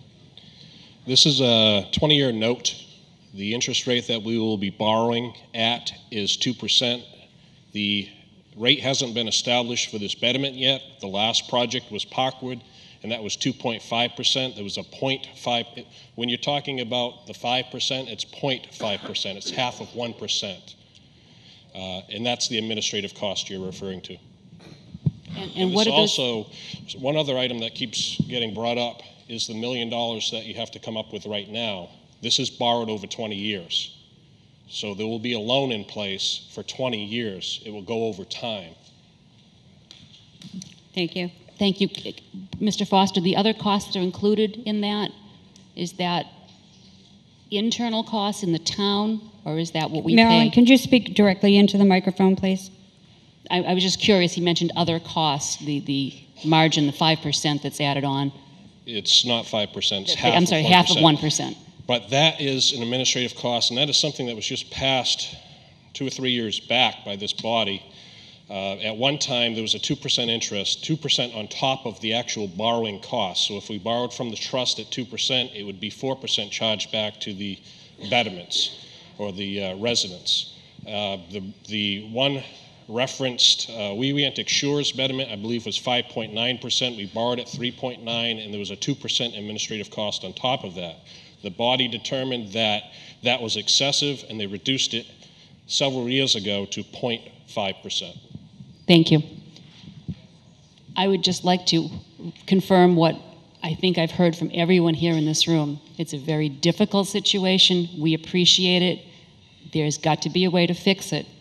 But I can't in good conscience support this article as written because of the financial uncertainties at the moment. There are great solutions out there that we've heard tonight, and I think ultimately the Board of Selectmen, who act as the sewer commissioners, who will set the betterment, will do the right thing and not tie our hands by having a town meeting vote that may or may not cause problems for us. Thank you. Thank you. Ladies and gentlemen, one of the things that Mass General Law gives a moderator is the prerogative to regulate the meeting.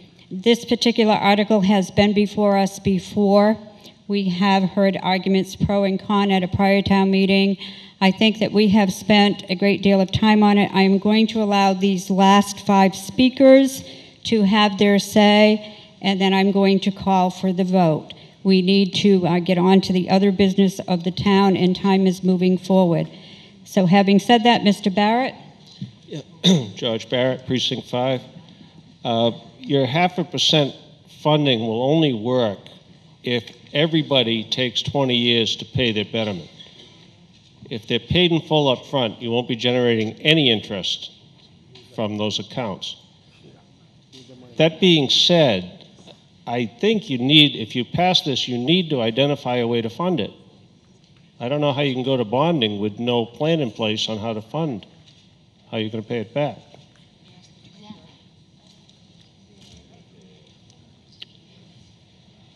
Gentlemen, on my right? Herb Williams, Precinct 1. I've been listening very carefully to our esteemed people up here, our selectmen and finance committee. Last night I listened also. I believe the head of the finance committee said he didn't really appreciate the town of Wareham making $30,000 or $40,000 on him. I feel the same way about the $800,000. I don't appreciate the town of Wareham making $800,000 on me. I'm 74 years old. I live on a fixed income. I expect to live here till God takes me away, and I really don't want to have you people. Usually the towns say to protect and serve. You don't seem to be serving me. You seem to be taking away from me. Ladies and gentlemen, once again, I will ask you, please hold your applause. Mr. Camerano? Thank you, Madam Moderator. I have a question after I speak real quickly. I'm going to be the bad guy here. I understand that people think there might have been some wrong, but sewering in this town of Wareham was created to make the water and our beaches better. There are parts of Wareham that have had sewering for 30 years and have paid and have never whined and cried about it. Okay? Now, you people might feel that you're overpaid, but we've been paying for 30 years. Okay. Ladies and gentlemen, excuse me. I am respect. Mr. Holmes? Mr. Holmes? Mr. Camerano? Mr. Holmes? Mr. Camerano? Let's be gentlemen, please. I am gentlemanlike. I'm not here to offend anyone. But Excuse me? Wait a minute, let's just hold it right here. We're not going to have these outbursts. I'm going to lay it on the line. I will not allow it. The only way people get to speak is if the moderator recognizes you and gives you permission. You are all adults. Let's act like it. It's a passionate article. People are passionate about it, but we're here to act as adults. I will not tolerate these outbursts. We've been this route before. I warned you at a previous meeting. I can have you ejected. I will have you ejected. I will not tolerate it. Be adults, have respect for one another, agree or disagree, but have respect. Mr. Camerado. Mr. Holmes. Moderator, if you're going to set that ruling for the audience, I respectfully request that you also enforce that rule with the speakers and not allow name calling for the audience, because that's what you're going to get back as a response. Thank you. Mr. Camerado. Mr. Camerado. And I apologize for my outburst. Mr. Camerado. Madam Moderator, I also apologize. I just feel that a lot of money has been paid, but my true question is this. Is it legal to approve a finance contract without identifying existing funding? Thank you. Someone to answer the question?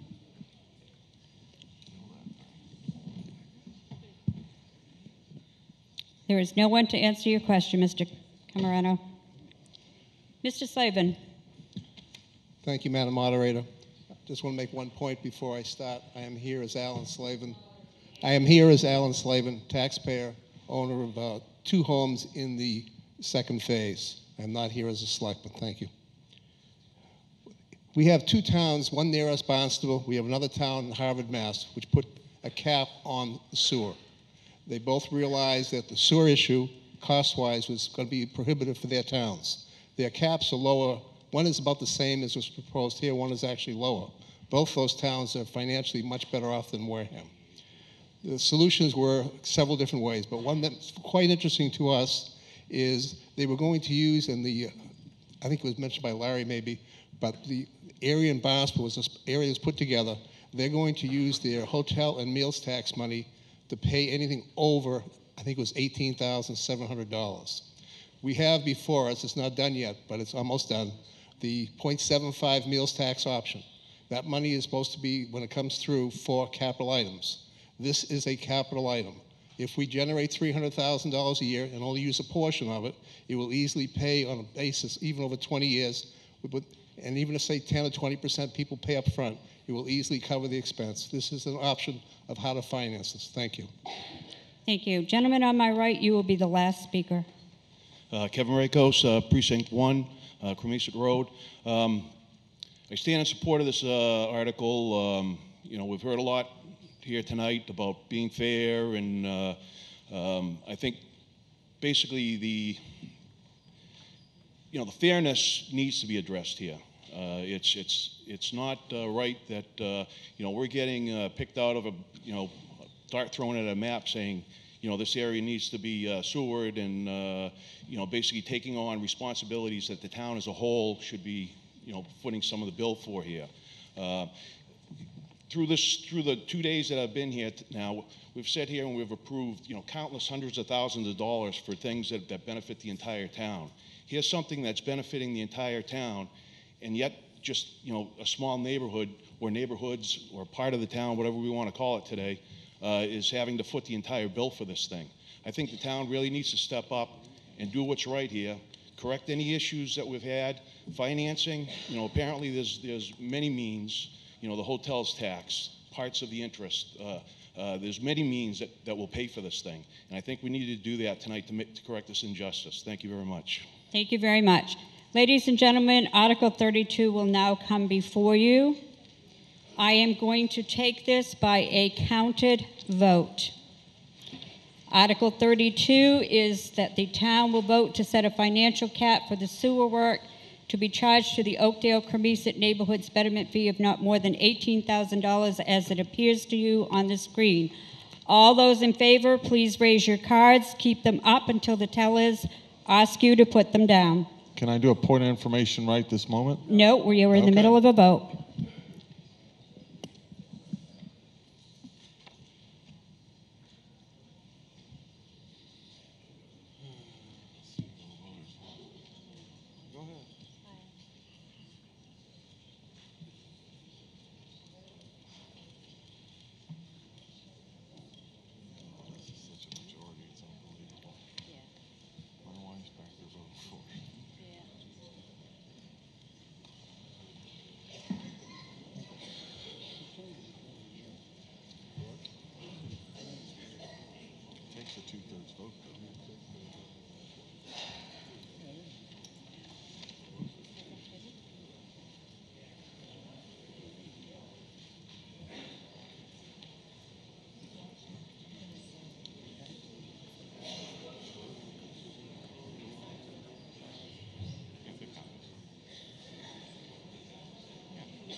In the front, Section 126, Section 126. To my right, 27.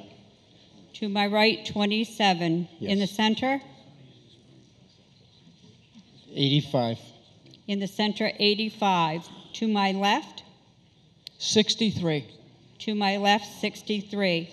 All those opposed, please raise your cards and hold them up high until the tellers take a count and ask you to put them down.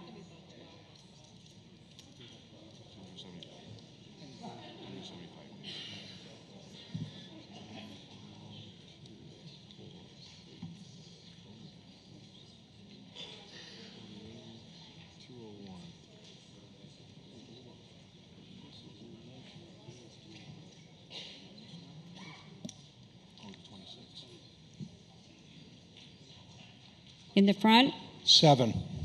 in the front, 7. To my right, 3. 3. In the center, 9. in the center, 9. To my left, 1. 1. Ladies and gentlemen, the vote is 201 in the affirmative, 20 in the negative. This article passes. Ladies and gentlemen, please, please. We still have several articles. They are money articles. We can get through these. We can end this meeting, do the business of the town if we all pay attention and we all move on. Madam Clerk?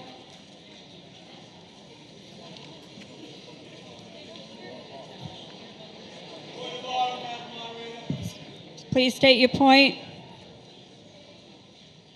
Madam Moderator, this happens much too much. We have supported this article. We've listened intently. I think it's an obligation of those that are leaving to stay so we can conduct the rest of the meeting. Mr. Sylvia, while I appreciate your comments, that is not a point of order. Ladies and gentlemen, we are on to Article 31. Article 31 is to amend the zoning bylaws. May I have a motion, please?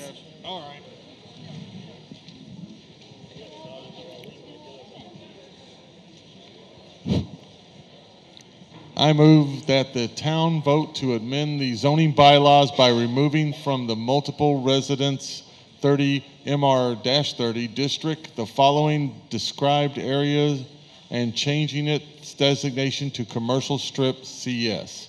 The following described area bound and described as follows: bounded by the camera that just bounded to the south by Cranberry Highway, to the west by Carver Road. That's okay, I'll wait. Yeah, let's just do that. All right. Bounded to the south by Cranberry Highway, to the west by the Carver Road, to the north by Route 25, and to the east by Wee Wee Antic. Is there more? Thank you. To the east by the Wee Wee Antic River. Yeah, I didn't see that. I'm sorry, the river. Thank you. Do I have a second? To speak to the article? Mr. Barrett? Yes, Madam Moderator, George Barrett, Chairman of the Planning Board. I would like to point out a Scribner's error. That should say Route 495, not Route 25. I ain't reading it again. Fine, we'll accept that as a Scribner's error, that should be by Route 495. And what you have before you is a proposal to return a area of land back to commercial strip zoning. It was changed to MR30 a few years back, and upon researching this, we've discovered that it more aptly described as commercial strip. It is, as you can see, it's abutted by or surrounded by highways and a river, and abuts commercial strip zoning currently. It's 4 parcels of land. It's a little hard to tell on the map. It's not the red area, it's the piece next to it. That red area is all commercial strip. And if you look to the right of that highlighted area, if you the outlined area, that is the Weebianic River. The backside is 495, Carver Road on the left, and Route 28 on the bottom. Planning Board held a public hearing on this article on October 15th. There was no one opposed to this, and the Planning Board voted unanimously to support favorable action. Thank you. I was going to ask you if there was a Planning Board report. May I have the vote of the Board of Selectmen?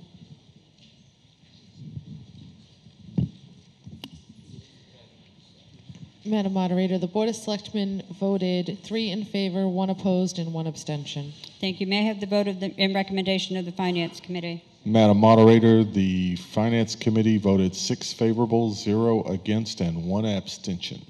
Thank you. Is there anything further to be said on Article 31? Seeing no one, Mr. Barrett, do you have anything further? No? I'm sorry, am I right? Thank you, Madam Moderator. Brenda Ekstrom. Actually, it is to the Chairman of the Planning Board.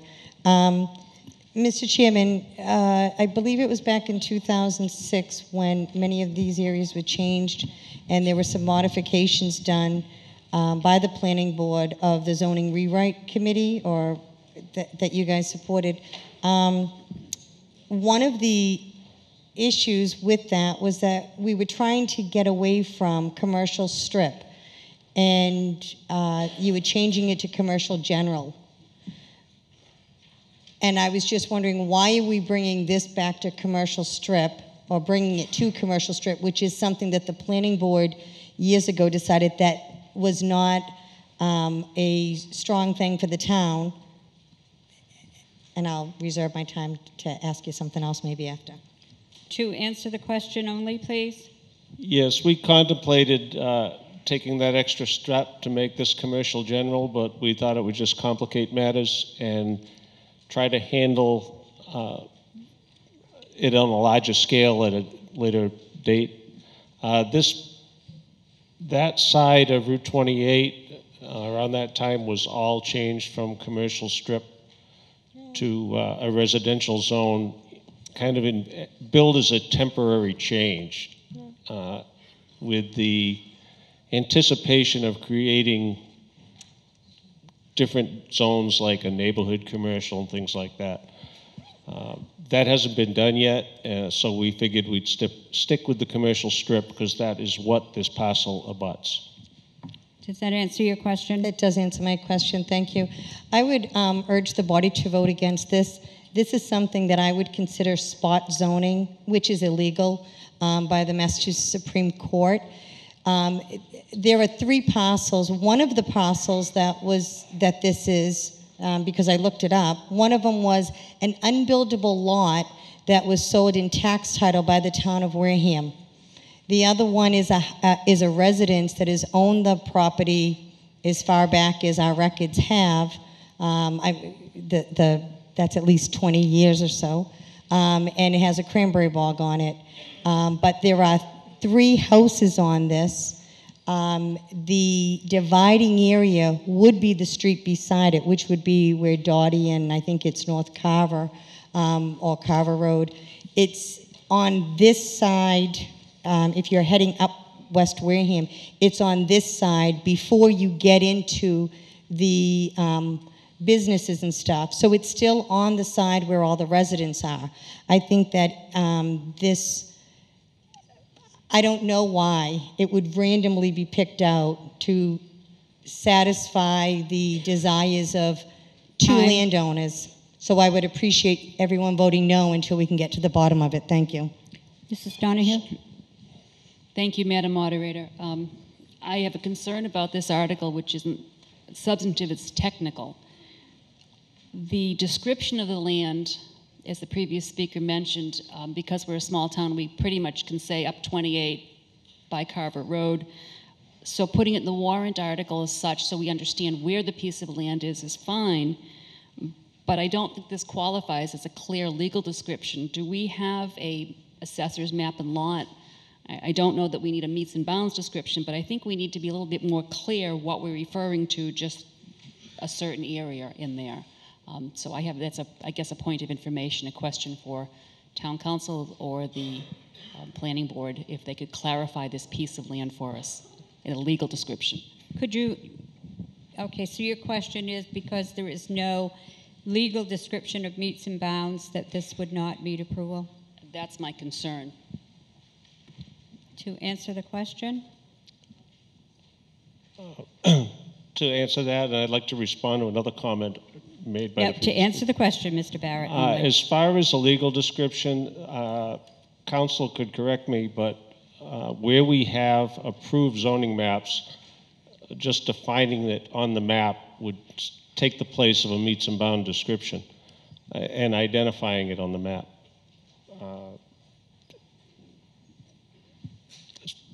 That answers the question. Thank you. Mr. Titlebaum, Selectman Titlebaum. Through you, Madam Moderator, to Town Council, if he so chooses to answer the question. A previous speaker indicated that she believed that this article represented spot zoning. Could you address that for us and explain to us whether it is or not? Mr. Moderator, Madam Moderator, through the previous speaker. It's okay. Matt, could you put the map back up for me for a second, please? Thanks. Spot zoning technically is when you take an isolated piece of land or a very small number of parcels and carve them out of the general zoning scheme and set them up with their own little zoning district. And the rule of thumb is the smaller the area, the more likely it is to be ruled spot zoning. But what you have here is a little bit different. You've got commercial strip up to the upper left-hand part, that big red block. And really what appears to be happening here is you have a boundary extension where you're moving the commercial strip over to the right, taking up that property. And so where you have a situation where a boundary is being pushed out and the property is contiguous to the other zoning district, that typically will not be deemed to be spot zoning. Thank you. Okay, thank you for answering the question. Having heard that answer, I would urge favorable action. Route 28 is where we want our business to go. It's the town fathers back in 1951 when they set the first zoning maps, deemed this portion of land pretty much all up and down Route 28 to be where they wanted business to go. And over the years, we've whittled that down piece by piece, but I still think it's appropriate to use the commercial strip designation. And I think it makes this particular land contiguous with the land around it, as the planning board's goal is. So I would ask your support on this. Thank you. Thank you. The gentleman on my right, I think the last time I said that to you, you made a comment that that's not what I called you last evening, but the gentleman on my right? We better not go there. Okay, Howard Smith, Precinct 4. I have a couple of questions, and I'm glad the map is up there. Basically, could you tell me what the area that's in tan, how is that area zoned? What is the designation for that area? To answer the question? Well, it's kind of hard to judge which is tan, but I think... I see brown, I see tan, red, green, and yellow. I don't have the zoning map in front of me, but I think that's MR30.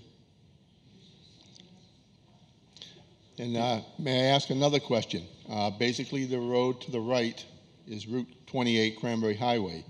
I remember a number of years ago, that area from probably the bottom right-hand corner in the red, that whole area right up to Route 58 was rezoned or zoned somewhere in the vicinity of commercial.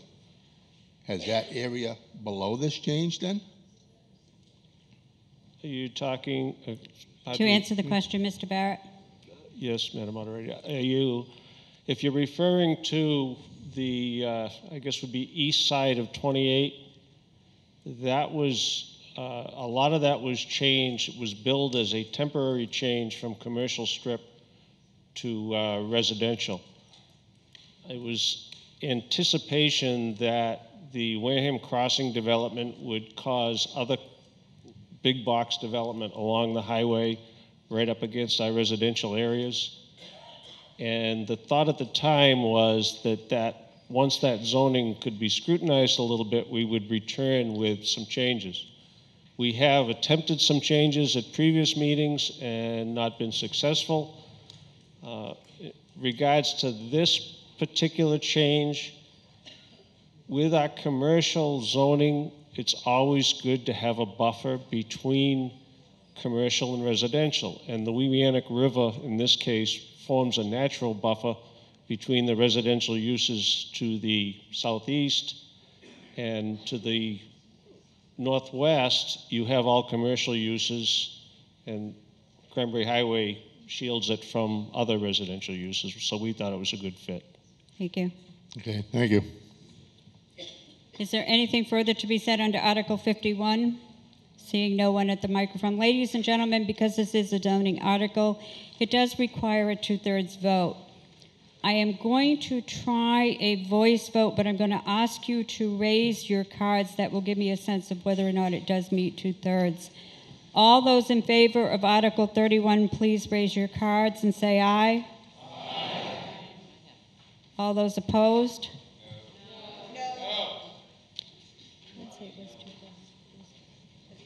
It does pass by 2/3. We had far more cards for it than against it. It does pass by 2/3. Madam Clerk?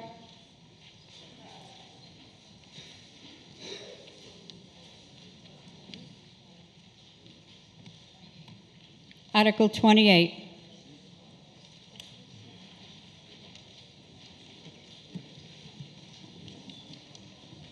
Article Point of 20. order. State Can your we point. get a quorum count, please? Ladies and gentlemen, we have a request for a quorum count. Will the tellers please come forward?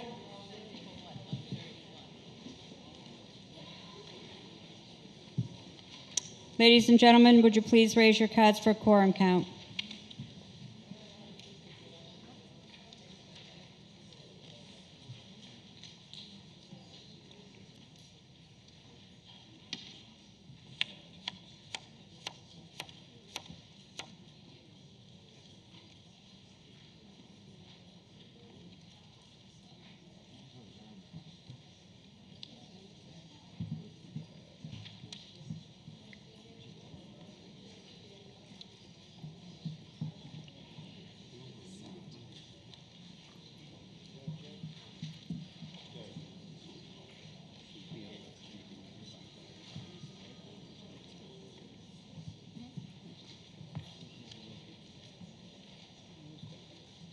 In the front, 36.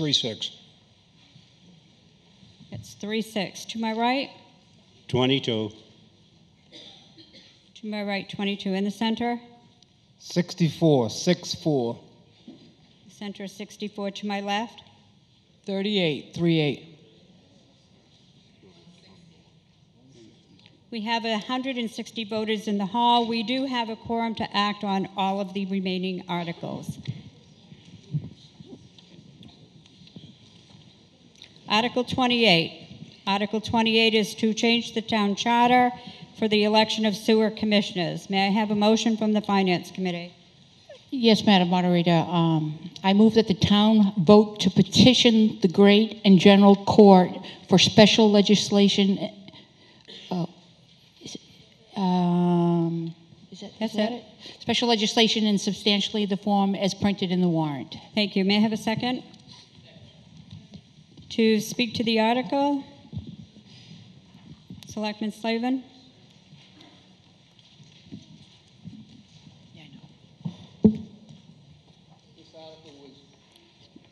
Don't tap the mic, please. Just speak right. You have to put it right up to your mouth. This article was put together because the article that we passed back in October of 2010 became stale due to certain issues that went back and forth. We basically had to start from scratch. We had to go back and rewrite the article, which is different from the original article back in 2010 because there were some issues.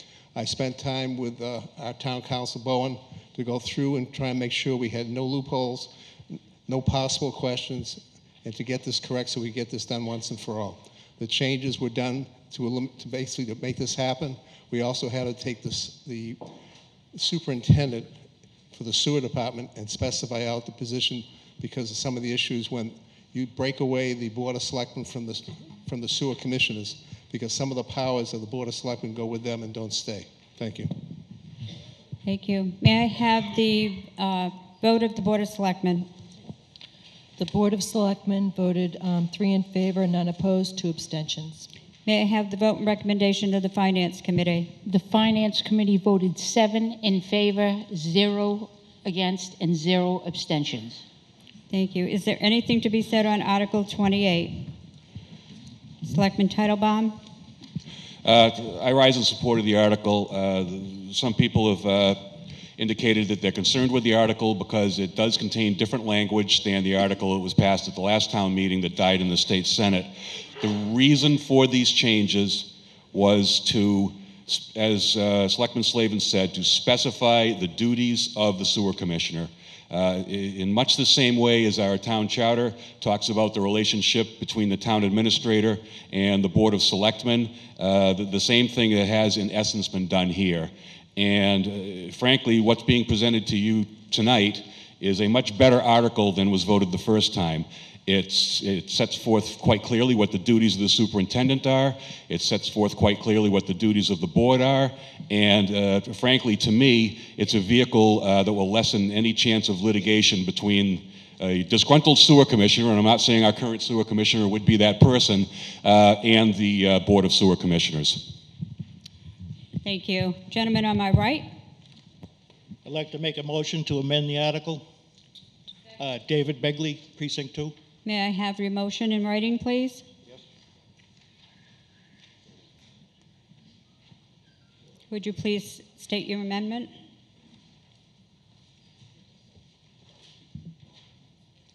Well, I'd like to, the first paragraph, third sentence of it, strike the words, striking out section 3-7 and inserting in place thereof, inserting section 3-7 Board of Sewer Commissioners. This is in section 1. This is in the first paragraph. I have several of them.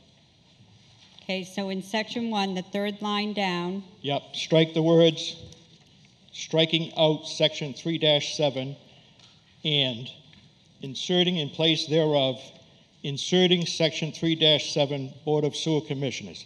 The reason for that is there is no section 3-7 in the charter. Okay, and on to your next. In the fourth sentence, in the first paragraph, after the word contrary, strike the comma and also inserting in place thereof the following section. That would clear up that the problem with the section 3-7. Can you just say that again? In the fourth sentence, after the word contrary, strike the comma and inserting in place thereof the following section. If you had it, can you get that up on the screen, Matt? That's all you have? Wow. So in essence, Section 1 would read, the Charter of the Town of Wareham, which is on file in the Office of the Archivist of the Commonwealth, as provided in Section 12 of Chapter 43B of the General Laws, is hereby amended by inserting Section 3-7, Board of Sewer Commissioners, notwithstanding any general or special law to the contrary. The original article was was going to remove something from 3.7 and add something. There is nothing in Chapter 3, Section 7 of the Charter. I was at Town Hall today. I got a new charter just to check my own, and there is nothing under 3-7. So this will clear that up. Okay, and your next correction? In Section 1B, under powers and duties, the last sentence, strike the words sewer superintendent and insert the words town administrator.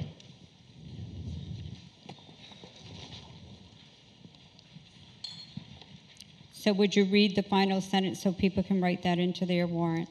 The final sentence would read, the day-to-day operation, care, and maintenance of the sewer department shall be under the supervision of the town administrator. Thank you.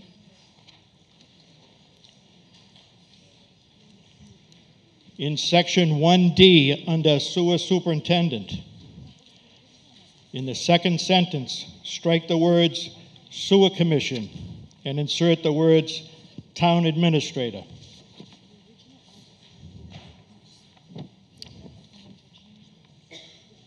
Is there any other changes in that paragraph? Yes, there is. Okay. I wanted to change down in the fourth sentence, strike the word selectmen in 2 places and insert the words sewer commissioners in those places. Okay, would you read that paragraph for the benefit of the audience? Yes, I would. D, sewer superintendent. The appointment of a sewer superintendent shall be made by the town administrator and shall become effective on the 15th day following the day on which notice of the appointment has been filed with the Board of Sewer Commissioners, unless the Board of Sewer Commissioners, 1, shall, within that period and by a majority vote of all of its members, reject such appointment, or 2, have earlier voted to affirm it.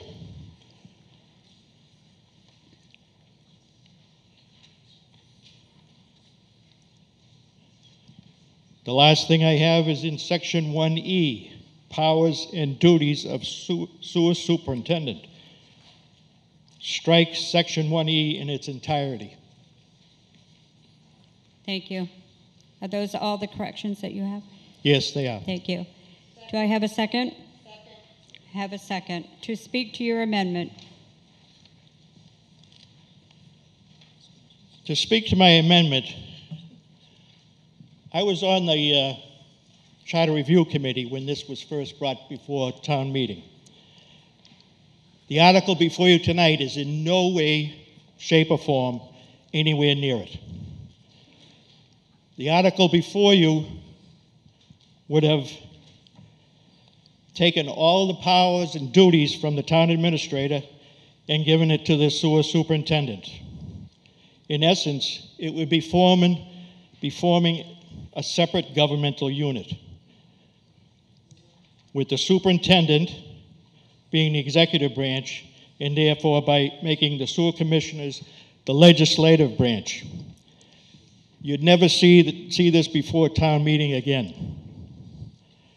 We would lose all power. I firmly hope you pass this amendment. Thank you. Thank you.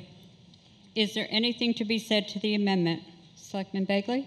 Thank you, Madam Moderator.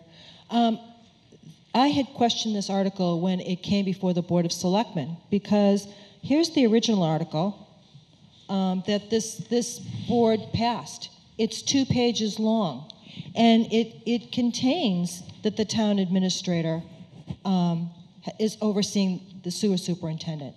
I agree with the previous speaker that this would be creating a separate district. Now, the other thing that I have, because we were wondering, April it was April 2010 when that passed. Where the heck did the article go? And I have here an email that I had questioned the previous town administrator, what is going on with this article? And this is in November of 2011. So I asked the question.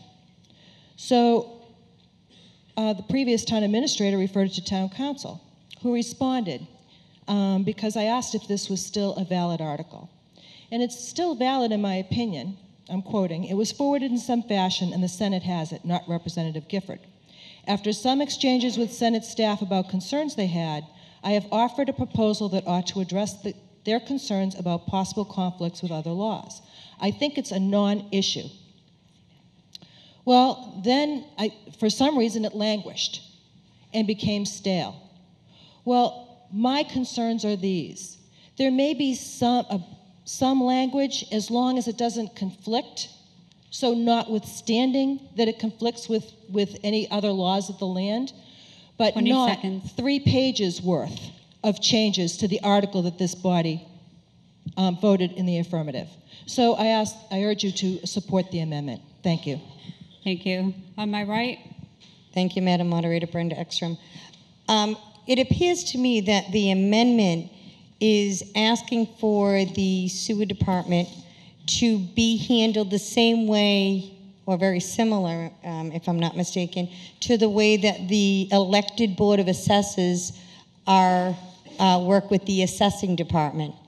And I think that, although I wouldn't ask her to come up here, but I would think the Director of Assessment in no way, shape, or form would want 5 assessors crawling, handling, oversight in the office there. It's a policy-making board, and the Director of Assessment, similar to the way that the amendment is hired by and answers to the town administrator. I know that we have an interim town administrator right now, but a town administrator is the one who oversees the daily administration. And I think that to take that out and to put an elected board overseeing someone who my understanding is that they are part of a union. So therefore, we're going to have the town administrator and the Board of Selectmen negotiating contracts, agreements, but they wouldn't be answerable to the board or they wouldn't be accountable to the board that they're answerable to. It doesn't make sense. I think that our charter has it in a very clear form with the Board of Assessors and the Director of Assessment. 20 seconds. Give the professionals the ability to work with the day-to-day operations with the town administrator for accountability, because the ultimate responsible parties are the Board of Selectmen, who oversee it in a chain of command. So please support the amendment. And one more issue is that all of this 5, if I could have 30 seconds more, please. I will put it before the body. Mrs. Ekstrom would request 30 seconds. All in favor, please say aye. Aye. All those opposed? No. You have your 30 seconds. Thank you. I was just going to say is that we also have to realize that this is a charter change. The charter is the Constitution. If you look at it, there is nothing in the charter, with the exception of the town administrator, that has as many powers and duties. Reading this, it looks like they took it word for word out of the charter of the town administrator. It should be broad in scope, and then our bylaws are used to give the specifics. So I urge you to support the amendment. Thank you. Mr. McDonald? You want to go first? Yeah. You sure? Sure. Well, let me ask. I'm just asking for a point of information. I know that the original article was held up, and there was some issues with the wording. And I don't know if Selectman Slavin would like to speak to this, but I think that it was held up for a reason, and this is what came out of that being held up. If you have a specific question, I would allow Mr. Slavin to answer a specific question. Was the wording that was put in because the original article was held up? To answer the question? The original bill that was submitted never went past the desk of or basically the office of Senator Pacheco. The bill was never filed, never got to the Senate at all, until basically what happened was we got the information back. We looked and we saw some words that we never submitted that were inserted. So some things were going on. There were some emails back and forth, but sometimes months went between answers back and forth. And the end result was that they called the bill stale. They also had some possible issues as far as some of the words. We had a business manager listed in the particular article. There was no such person as a business manager in the sewer department at all. We had the town administrator in there. The idea of this was to put together sewer commissions broken away from the Board of Selectmen, trying keeping a similar thing as far as the Board of Selectmen with the town administrator. The sewer commissioners would basically hire the sewer superintendent, and then the Board of Selectmen would have oversight to whether affirm or not affirm the hire. And we were trying to clean up all the lines so the state would not come back to us with any more issues. This sat for a long time. It took about 2 or 3 hours originally, once we finally figured out what was going on, to try and cure the problems. It never got past the clerk of the Senate, who decided the bill was stale. There was never any review at all at that point. So we were trying to put forth a bill that would clear everything up and would basically pass through. Thank you. Thank you. Mrs. Bronk? Ladies and gentlemen, the Sewer Enterprise Fund, this is a big business. $6 million a year? At least $6 million a year. Speak to the amendment. We voted, this body voted for sewer commissioners back in October 2000. Our board refused to push it through. They refused to push it through. Mrs. Bronk, to speak to the amendment, please. Okay. To the So changes in the now article. they want to put an amendment in. This new Board of Selectmen, I applaud you for doing what the citizens of Wareham wanted you to do, and you took it further and you made it better. I urge you all to defeat this amendment and vote the article as written. Thank you. Thank you. Selectman Winslow? Thank you, Madam Moderator. I can honestly say that there's probably nobody on this board that wants sewer commissioners more than me. I don't know anything about sewer. It's very frustrating to have to make sewer decisions. However, I think that despite the amendment, I think this needs to be looked at a little bit further, because to take an elected board which is governed by a majority of sewer users, which I took issue with when we first discussed this, and give them the powers to appoint their sewer superintendent over a facility that operates on multi-millions of dollars, I think is going to create problems for us as we move further into this. Because if this is construed as a separate entity, you're going to have the issue with any crossover with the town. We talked about this a couple years ago when we talked about the pilot fee and direct costs and indirect costs and all the other things. So I think, and I do applaud Mr. Slavin's effort to get this taken care of. As I said, I would really like to see sewer commissioners sitting in the audience. But I want to make sure that we do it right. And I think after all this time, a couple more months till we get to the spring probably isn't going to make that big of a difference. Thank you. 20 seconds.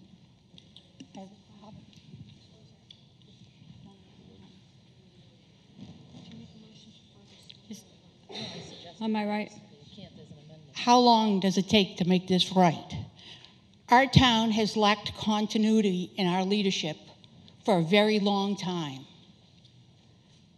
I believe with all my heart that we need to move forward and defeat this amendment and vote for this so we can get some sort of continuity and some kind of fairness into this town. Maybe if we had had sewer commissioners, we wouldn't be sitting with Article 32 tonight. Am I right? I just want to be clear. Either way, the article before you tonight or the amendment, we will have sewer commissioners. If you vote for the amendment, the town will have a say in it with the budget and all that goes with it. If the article presented before you tonight is passed, we'll never see these people again. They're going to run their own business, their own governmental entity. It's like we're going to have a sewer district to go with the water districts and the fire districts. That's what it's going to be. Thank you. Selectman Titlebaum. I was going to move the question, but I would, on the amendment, but I see that Mrs. Gomes has stood up, so I would If we would like yield to her and then make a motion afterwards. If you would like to hold your motion until after Mrs. Gomes, I would allow your motion after Mrs. Gomes. Thank you. Am I right, Mrs. Gomes? Yes.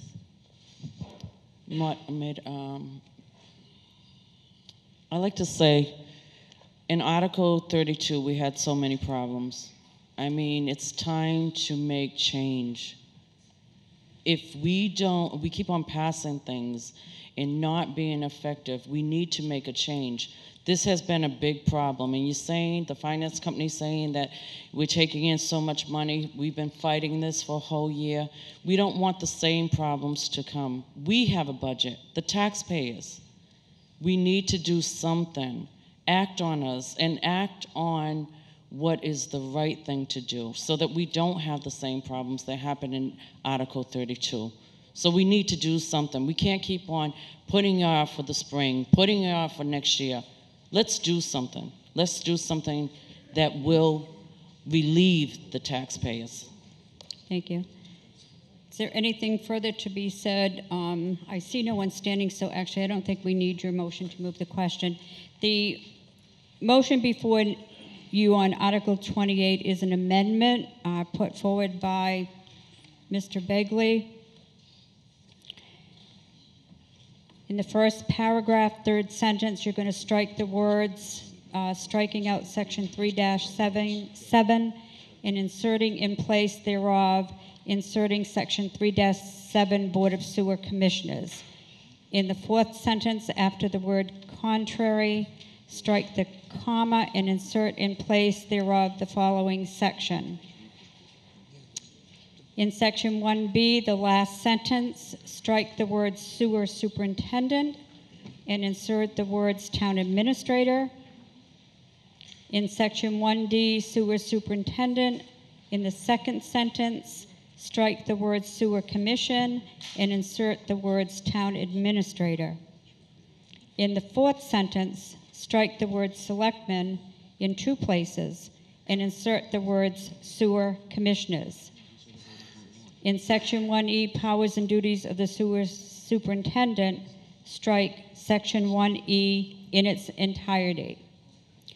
The vote now will come on the amendment. It requires a majority vote. All those in favor, please say aye. Aye. All those opposed? No. Chair is in doubt. I realize we have a few more articles, but I want to do this correctly. All those in favor, please raise your cards. With the tellers, please come forward. We'll try to do this as quickly as possible. In favor of the amendment. All those in favor of the amendment.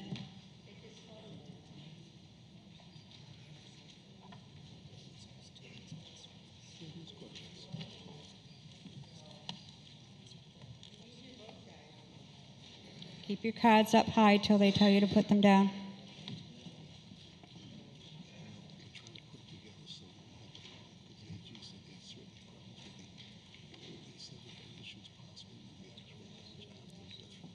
In the front? 12. In front, 12. On my right? 12. On my right, 12. In the center? 25. 25. 25. On my left? 8. 8. All those opposed, please raise your cards.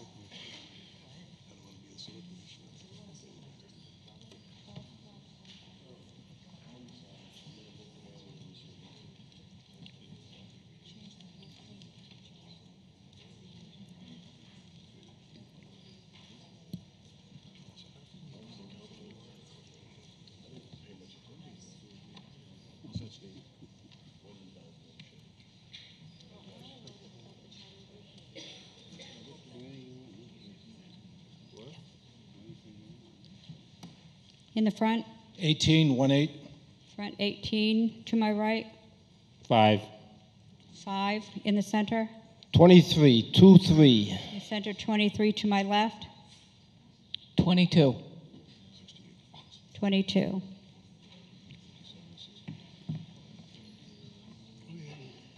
It's 57 in the affirmative, 68 in the negative. The amendment loses.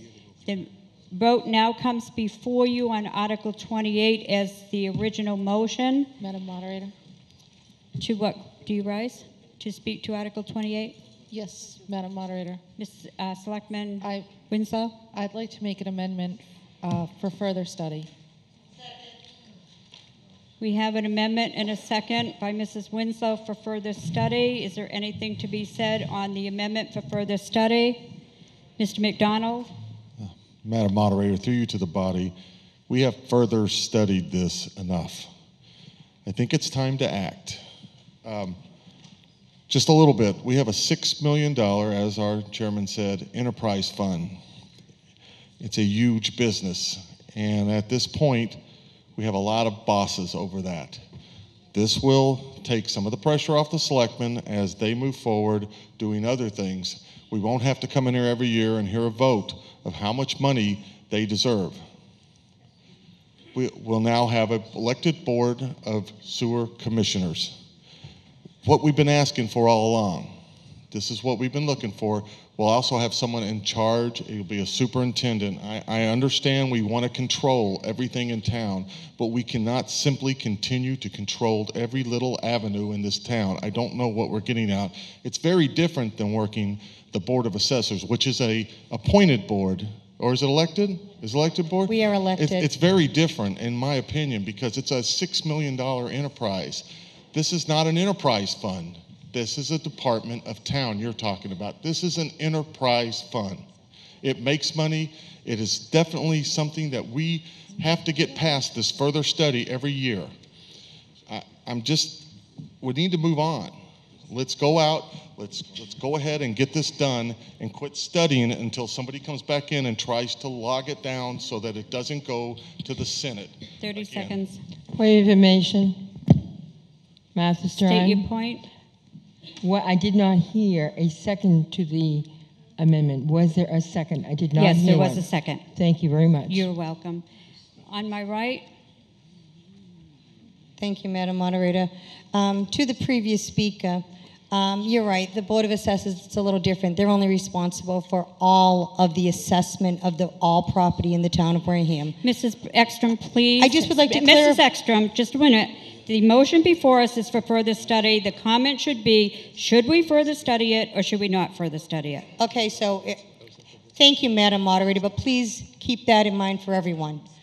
I believe that we should further study this because this article that says inserted by the Board of Selectmen, if I recall, in June, the Board of Selectmen said, oh, we got to do something about this, and selected one selectman to handle it. This was never brought back in front of the Board of Selectmen, as far as I know, except for until it was on the warrant. So even the Board of Selectmen, while they can sit there and a few of them can vote in favor of it, they had no input in this. The original article came, it was for a year and a half studied and tweaked by a charter review committee. It came in front of this body, they came in front of this body twice, and this body approved it. And to have this tweaked to create ourselves really an independent district, and while the previous speaker doesn't want to admit that the sewer department is a department in town, yes, it runs on an enterprise fund, but the gentleman who made the amendment is correct that if it is passed the way it is written, none of the sewer decisions will ever have to come in front of this body again. They will go in front of the sewer commissioners. So please further study this. As the selectman who made the motion and most people agree, we don't usually agree on a lot of stuff. So this is something that really needs to be looked at. Thank you. Thank you. Selectman Begley? Thank you, Madam Moderator. Tell them how you don't agree with me either. I do agree with further study, and this is why. I sat there in the selectmen's meeting and saw that this article had to I was told that it had to come before us because it had been stale. So they're going to tweak the language. And what I saw instead was 6 pages. And I keep hearing from this voting body of the sanctity of town meeting. And you're willing to give those decisions up? It's astounding to me. Believe me, I'll go buy the balloons for the elected sewer commissioners. Trust me on that. But I want the checks and balances. I want the town administrator involved in this. Right now, the way it's set up is it goes sewer commissioners, TA, Mr. Gifford, and then Guy Campina. This would be Guy Campina, the elected board of sewer commissioners, no town meeting vote, and that would be it. And we're talking about significant sums of money. There are over 5,000 individual homes on sewer. There's over 450 commercial sewer users. Mrs. Bakley, please try it into why we should support further study. We have by far too much to look at. I only had like 2 minutes to look at this when we were looking at it when we were voting on the 20 warrant. seconds. So I urge you for further study, and I promise you it will be before this body in April if I have to hand carry everybody in here on my back. Thank you. Mrs. Bronk? 2 years. I move the question. I'm sorry, you moved the question, Mrs. Bronk? I move the discussion. Do I have a second? We have a motion before us to move the question. All those in favor, please say aye. Aye. All those opposed? The article now comes before you on the amendment on Article 28 for further study. This requires a majority vote. All those in favor, please say aye. Aye. All those opposed? No. It passes by a majority for further study.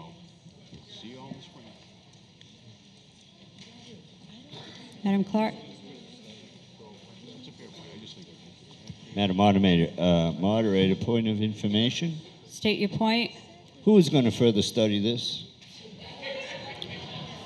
Mr. Holmes, that's entirely in limbo when town meeting, unless they specifically include a method of further study. It is entirely up to the leaders of the community to decide where it goes from here. Thank you very much. You've answered my question. Article 30. Ladies and gentlemen, we have about 15 minutes. We only have a few articles left. If we could get through these, it would be wonderful. Article 30 is now before you. May I have a motion?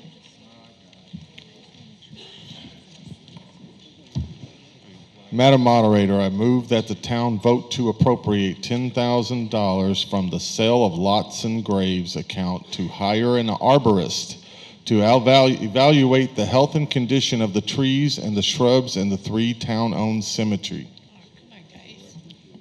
Do I have a second? Have a second to speak to the article on my left? Yes, thank you. I appreciate you guys staying for this because it's a very small article, but it is appropriate and necessary. Nancy Miller, Cemetery Commissioner. In the spring, I attended a conference put on by the Commonwealth as a representative of the cemetery commissioners and the Municipal Maintenance Department. The conference was put on by DCR, and the entire conference was on how to appropriately care for town-owned cemeteries. The idea of this arborist comes from that conference because the state is concerned with mismanagement of the historic vegetation that you find in the cemeteries. Some of these trees have been there for 30, 40 generations. They're very old and beautiful trees. We're asking for just $10,000 to hire an arborist to evaluate the health of the trees and to help maintenance have the tools to take care of them properly. The sales of lots and graves is an account that allows us to do this. It's for more special projects than just cutting the grass. I know in the FinCom's explanation, it mentions that 2 years in a row, there were monies taken from this account to cut the grass. That was a surprise to everybody because town meeting voted not to fund that. Unfortunately, the dollar amounts were tucked into line items and nobody caught it until the DOR caught it. And so the money was removed when it shouldn't have been.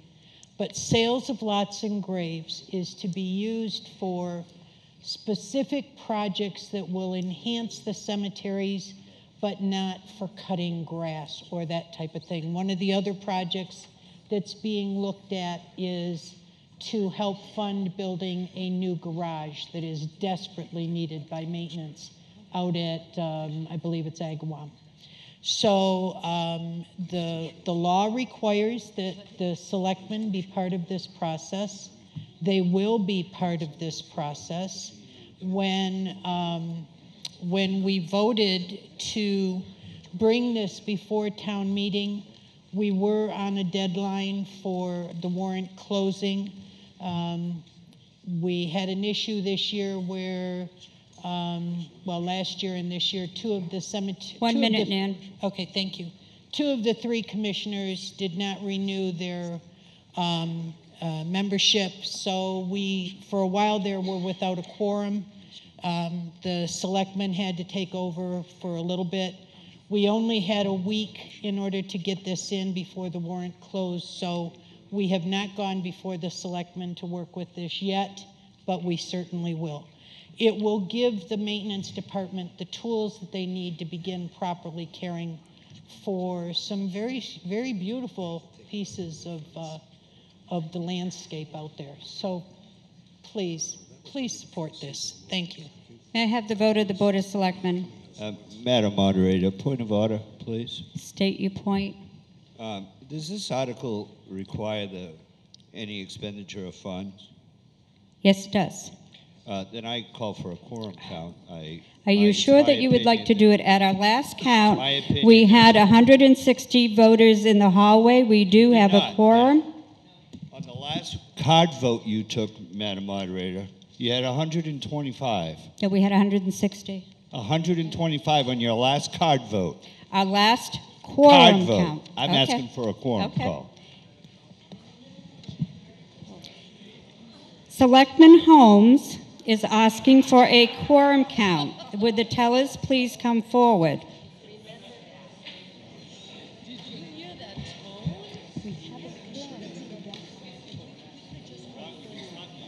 Yeah, I will.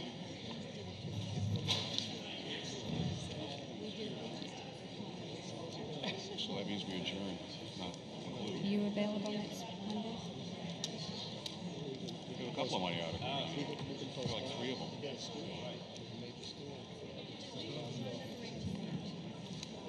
No, it has to be presented. You can't withdraw until it's presented. Right.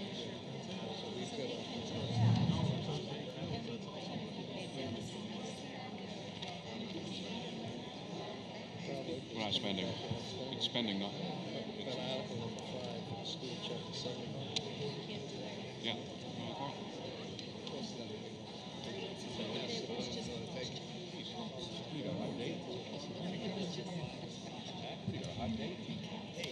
In the front, 3636. to my right. 20. I'm sorry, would you repeat that, Mr. Gomes? 20. 220. In the center 53. and to my left. 2828. We have 137 voters in the hall. We have enough to act on articles that do not require any expenditure of funds. That's the only article that we have that we could act upon tonight would be Article 18.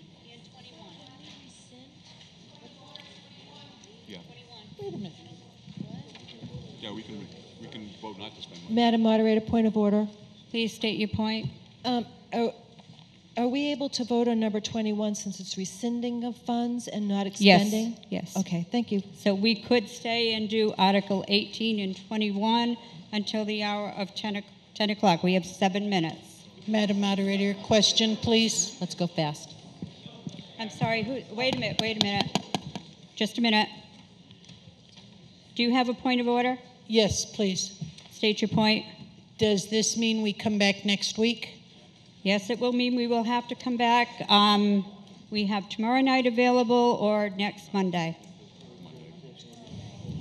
Madam Moderator. State your point. Point of privilege. I would like to make a motion that we continue the town meeting or waiver the time limit, the 10 o'clock limit, and to the completion of the warrant. Mr. Russell, we only would be able to do 2 articles that do not involve money. And what is the entire balance of the articles before us? There's like 5 more. We have 5, 15, 18, and 21. And 30. Madam Moderator, point of order. On Article 5, it's simply assigning funds that the town received that were above and beyond. It's not an expenditure. So we could act on Article 5. Madam Moderator, point of order. Just a minute, please. Article 18 and Article 21, which would leave just Article 15 and Article 30 that hadn't been acted upon. Correct. Correct? Correct. Madam Moderator, point of order. State your point. Thank you. I was just informed that the microphones are going off at 10 o'clock. Because, okay. Then I would like to make a motion to adjourn this evening and come back Monday at 7 p.m. I have a motion. Just a minute, ladies and gentlemen, please. We have a motion before us to adjourn to recess the meeting until Monday evening at 7 o'clock, at which point in time we will have 5 articles to act on. Do I have a second? All those in favor, please say aye. All those opposed? I will see you next Monday night at 7 o'clock, and please bring some friends. We do have some very important money articles.